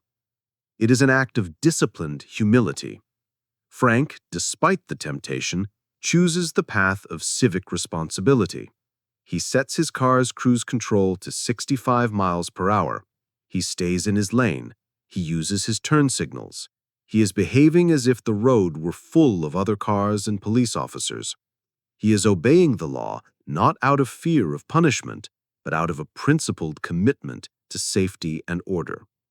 His choice is a demonstration of maturity. He understands that his personal assessment of risk can be flawed and that the established laws provide a more reliable guide for behavior. He is participating in a shared contract of predictability. When all drivers follow the rules, the road becomes a safer and more efficient space for everyone. We can anticipate what other drivers will do, which allows us to navigate complex situations safely. A driver who ignores the rules introduces a dangerous element of unpredictability, threatening the stability of the entire system. By simply following the speed limit on an empty highway, Frank is casting a vote for a culture of safety. He is doing his small, unseen part to uphold the social contract that keeps our roads from descending into chaos. This respect for the shared systems that ensure our safety is vital. This sense of duty can also be applied to reporting problems within those systems, alerting the proper authorities when a public utility is failing, as we will explore it next. Chapter 46. Reporting a water leak.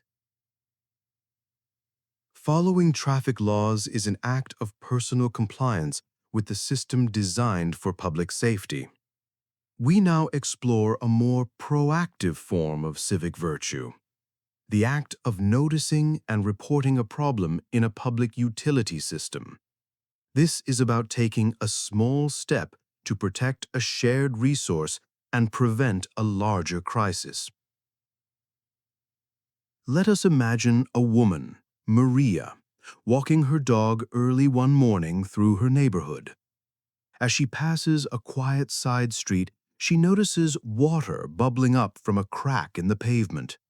It is not a dramatic geyser, but a steady, persistent flow of clean water that is running down the gutter and into a storm drain. It is clearly a leak from an underground water main. Maria is now at a crossroads of civic engagement. The path of least resistance is to do nothing. It is early in the morning. She is not a city employee. It is not her job to monitor the infrastructure. She can easily assume that someone else will eventually notice it and report it. She might think that the city is a large, faceless bureaucracy and that her single phone call will get lost in the system or be ignored. To walk away is to choose passive disengagement. It is to treat the public infrastructure as someone else's responsibility, and to remain a silent bystander as a valuable community resource, clean, treated water, is being wasted. The ethical principle of reporting a public utility issue is one of active citizenship and stewardship. It is the recognition that public infrastructure, like water systems, roads, and power grids, is the collective property of the community.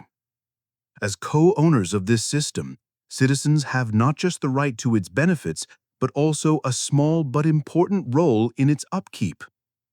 Noticing and reporting a problem is a simple way to fulfill that role. Maria understands this.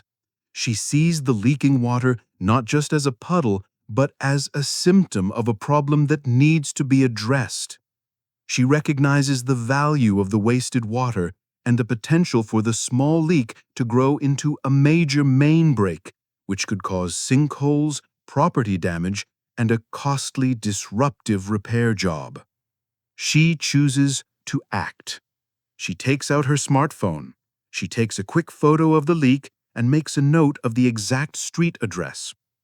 When she gets home a few minutes later, she looks up the number for her city's water department or public works hotline. She makes the call and calmly and clearly reports the location and nature of the problem. The dispatcher on the other end thanks her for the report and informs her that a crew will be sent out to investigate. Maria's action, which took less than 5 minutes of her time, has set in motion a chain of events that will save the community significant resources. The repair crew is able to fix the small leak before it becomes a catastrophic failure. Gallons of treated water are saved. A potential public safety hazard is averted. She has acted as the eyes and ears of her community. She has bridged the gap between a problem on the ground and the people who have the ability to fix it. This simple act of reporting a water leak is a powerful example of proactive civic virtue.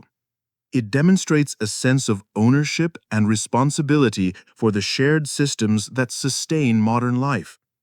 It is a choice to be an engaged participant rather than a passive consumer of public services. This proactive support for the community can also be expressed through our economic choices, as we will see in our next chapter about supporting a local business. Chapter 47. Supporting a local business. The act of reporting a water leak is a way of supporting the physical infrastructure of a community. We now explore a way to support its economic and social infrastructure. This is the conscious, ethical choice to support a local, independent business. Consider a man named Robert who needs to buy a new book.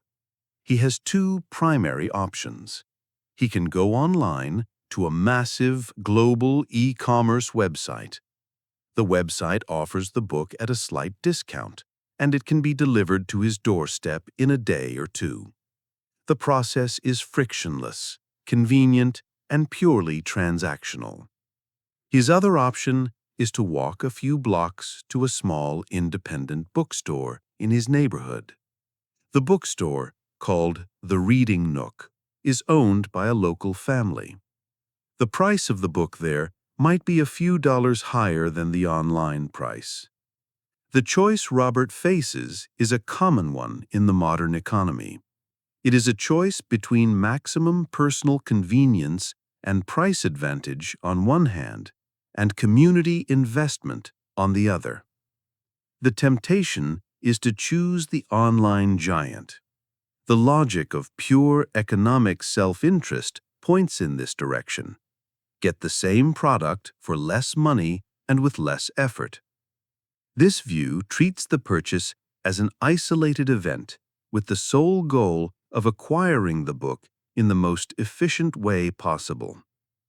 The ethical principle of supporting a local business, however, asks us to see the purchase in a broader context. It is an understanding that where we spend our money has a direct and profound impact on the character and health of our community. A local business is more than just a place to buy things. The Reading Nook, for instance, is a place where local authors might give readings. It is a place where the owner knows her customers by name and can offer personalized recommendations. It is a place that employs local people. A significant portion of the money spent at the bookstore stays within the community, supporting other local businesses and services. The store's presence makes the neighborhood more vibrant, walkable, and unique. It is a part of the community's social fabric. The global e-commerce giant, in contrast, contributes very little to that local fabric. The profits are sent to a distant corporate headquarters, and its presence can actively undermine the local economic ecosystem. Robert considers this broader impact. He sees the few extra dollars he would spend at the Reading Nook not as a loss, but as an investment in the kind of community he wants to live in. He chooses to walk to the local bookstore. When he enters, he is greeted by the owner. He enjoys the experience of browsing the shelves, of physically holding the books, of being in a space dedicated to literature. He has a pleasant conversation with the owner about the book he is buying. His purchase is not just a transaction, it is a positive social interaction. By making this choice, Robert is casting an economic vote. He is voting for a vibrant Main Street over a faceless warehouse. He is supporting his neighbors and contributing to the unique character of his town. He is helping to ensure that this valuable community space will still be there for him and others to enjoy in the future. This conscious choice to support a local business is a powerful act of civic virtue. It is the recognition that our economic decisions are also ethical decisions, with consequences that ripple out through our entire community. This spirit of helping our neighbors can also be expressed through direct, personal acts of kindness, especially when they are facing a shared challenge, as we will see next. Chapter 48. Shoveling a Neighbor's Walkway. Supporting a local business is an economic act of community virtue. We now turn to a more direct, physical act of neighborly kindness, one prompted by a shared challenge and executed with simple generosity. This is the story of shoveling a neighbor's walkway after a snowstorm. Let's imagine a quiet residential street on a cold morning after a heavy overnight snowfall. The world is blanketed in a thick layer of fresh, white snow. A man named Frank gets up early to clear his own driveway and the public sidewalk in front of his house, a task required by local ordinance. It is cold, hard work, but he finishes the job, creating a safe path for himself and for pedestrians. As he is putting his shovel away, he looks across the street at the home of his neighbors, an elderly couple named the Millers. He knows that Mr. Miller has a bad back, and that shoveling this heavy wet snow would be a difficult and potentially dangerous task for him.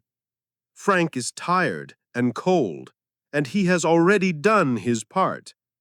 The temptation is to simply go inside, warm up, and feel satisfied with having completed his own required chore.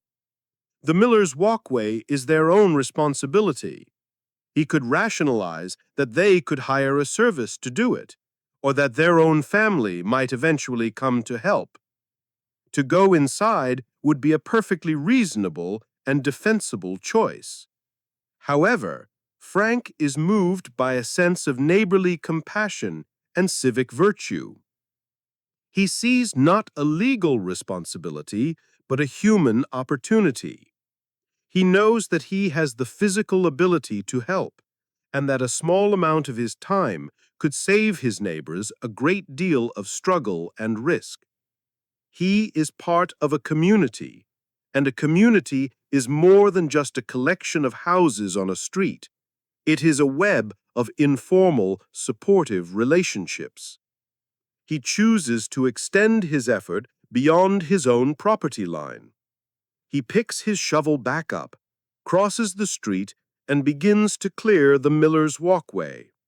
He works efficiently, creating a wide, safe path from their front door to the sidewalk he had already cleared. He doesn't knock on their door to announce his intention or to seek their praise. He simply does the work quietly and expects nothing in return. When Mrs. Miller looks out her window a few minutes later and sees the cleared walkway, she is filled with a profound sense of gratitude and relief. She knows who did it. This simple, unsolicited act of kindness is a powerful affirmation of the bond between neighbors. It is a message that says, I see you. I care about your well-being. We are in this together. Frank's action has done more than just clear a path of snow. It has strengthened the social fabric of his neighborhood. It builds a reserve of goodwill that makes the entire street a warmer and more supportive place to live. The next time Frank needs help, perhaps with borrowing a tool or getting a jump start for his car, he will find his neighbors are far more willing to assist, not out of a sense of transactional debt, but because he has established a culture of mutual care. This quiet act of shoveling a neighbor's snow is a beautiful example of community virtue in its purest form. It is the voluntary choice to use one's own strength to lighten another's burden. It is about seeing a need and filling it, simply because it is the kind and neighborly thing to do. From the open spaces of a neighborhood, we now turn to the enclosed, silent spaces that require a different kind of civic grace. Chapter 49. The Quiet Zone. Shoveling a neighbor's walkway is an act of consideration for their physical well-being. We now explore an act of consideration for the psychological well-being of strangers in a shared public space. This is the ethic of respecting a designated quiet zone, a simple but important form of civic discipline. Let's imagine a passenger on a morning commuter train. The train has a specific car that is officially designated as a quiet car. Signs on the windows and doors clearly state that conversations should be kept to a minimum and all electronic devices should be silenced. People choose to sit in this car for specific reasons. They want to read, to work, to meditate, or to simply enjoy a peaceful commute before a busy day at work. They have all entered into a voluntary social contract to maintain a serene environment. A man enters the quiet car and sits down. A moment later, his cell phone rings and he answers it. He begins to have a loud, animated conversation about his weekend plans. His voice cuts through the silence, invading the auditory space of every other passenger. His conversation, while innocent in its content, is an act of profound disrespect for the shared agreement of the space. He is breaking the explicit rule of the quiet car.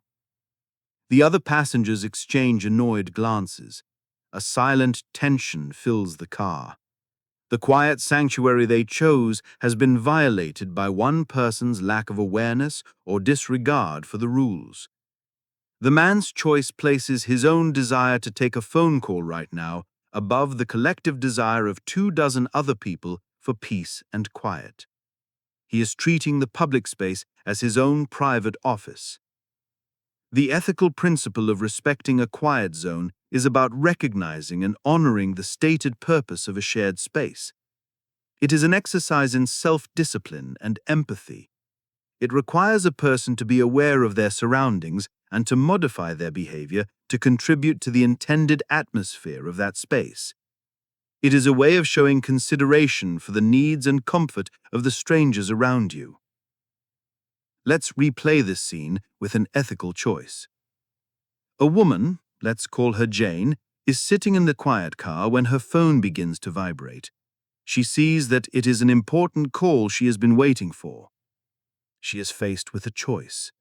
She could answer it quietly, whispering into the phone, but she knows that even a whisper can be disruptive in a silent environment. Instead, she chooses to respect the rules of the car completely. She silences the call, immediately gets up from her seat, and walks between the train cars to the noisy vestibule area. Only once she is outside of the quiet zone does she call the person back. This action demonstrates a high degree of civic grace. She has prioritized the shared agreement of the quiet space over her own immediate convenience. She has taken a small personal effort, the act of getting up and moving, to preserve the peace for everyone else in the car. Her fellow passengers, seeing her leave the car to take her call, feel a sense of respect and gratitude for her consideration. She has reinforced the norm of the space through her actions. This simple act of respecting a quiet zone is a microcosm of how successful societies function. They require individuals to voluntarily adhere to shared rules and norms, even when no one is forcing them to do so. It is about understanding that our individual freedoms are balanced by our responsibilities to the community. This respect for our shared spaces is the final lesson in our exploration of basic virtues. We now approach the conclusion of our journey through these 50 simple acts. Chapter 50. The Echo of a Simple Choice. We have now journeyed through 50 stories, 50 small vignettes of everyday life. We have observed the clear, steady pull of the human compass in moments of choice. We began with the foundational principle of honesty, seeing it in the return of a lost wallet, the correction of a cashier's error, and the truthful representation of self on a resume. We saw the courage it takes to admit, "I don't know," and the integrity required to give credit where it is due. We witnessed honesty in the marketplace and in the refusal to spread a rumor. From there, our path led us into the warm terrain of compassion. We saw it in the spontaneous help offered to a stranger who had dropped their groceries, in the patient guidance given to a lost tourist, and in the profound, calming presence offered to a crying child and a grieving friend.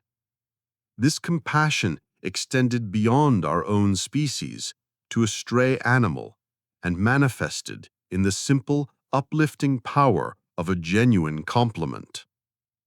We then turned inward to the domain of responsibility, acknowledging our duty to clean up our own messes, both literal and figurative. We saw the importance of accountability for a broken promise, a professional deadline, and a minor car accident. This responsibility extended to the ongoing duties of pet ownership and the stewardship of shared resources like a library book or the environment itself. This led us to the principle of fairness, the bedrock of justice. We observed it in the simple self-organizing order of a queue, in the elegant solution of one cuts, the other chooses, and in the impartiality required of a referee and a manager. We saw it in the fight for equal pay and in the simple, welcoming grace of an inclusive game night, culminating in the profound civic duty of serving on a jury. Our journey then explored the vital, multifaceted nature of respect for personal space, for another's turn to speak, for the right to say no, and for the sanctity of private communication. This respect broadened to an appreciation for other cultures and a dignified way of interacting with all members of our own society, right down to the invisible lines that define our property and the very names that define our identities. Finally, we examined the quiet, consistent acts of civic virtue: voting, donating blood, keeping a park clean, following traffic laws, and supporting our communities, that formed the backbone of a healthy, functional society. Each of these 50 stories describes a simple choice. None involved labyrinthine philosophical debate. They are the daily, practical applications of our ethical sense. And while each choice may seem small and isolated, they are not. Every simple act of honesty, every moment of compassion, every assumption of responsibility, every gesture of fairness, and every expression of respect sends a ripple out into the world. These acts are connected. They are the threads from which the fabric of a trustworthy and decent society is woven. The person who returns the wallet is more likely to be the person who respects the quiet car. The person who shovels their neighbor's snow is more likely to be the person who waits their turn in line. These are not separate virtues, but different facets of a single, coherent character. These acts are the echo of a simple choice, the choice to be considerate, to be fair, to be responsible. They are the quiet, daily affirmations of our shared humanity. They are the bedrock we have been exploring. And it is upon this solid foundation of clear-cut choices that the more complex structures of our ethical lives are built, structures that we will begin to explore in the next part of our journey, where the choices are no longer so simple and the path is no longer so clear.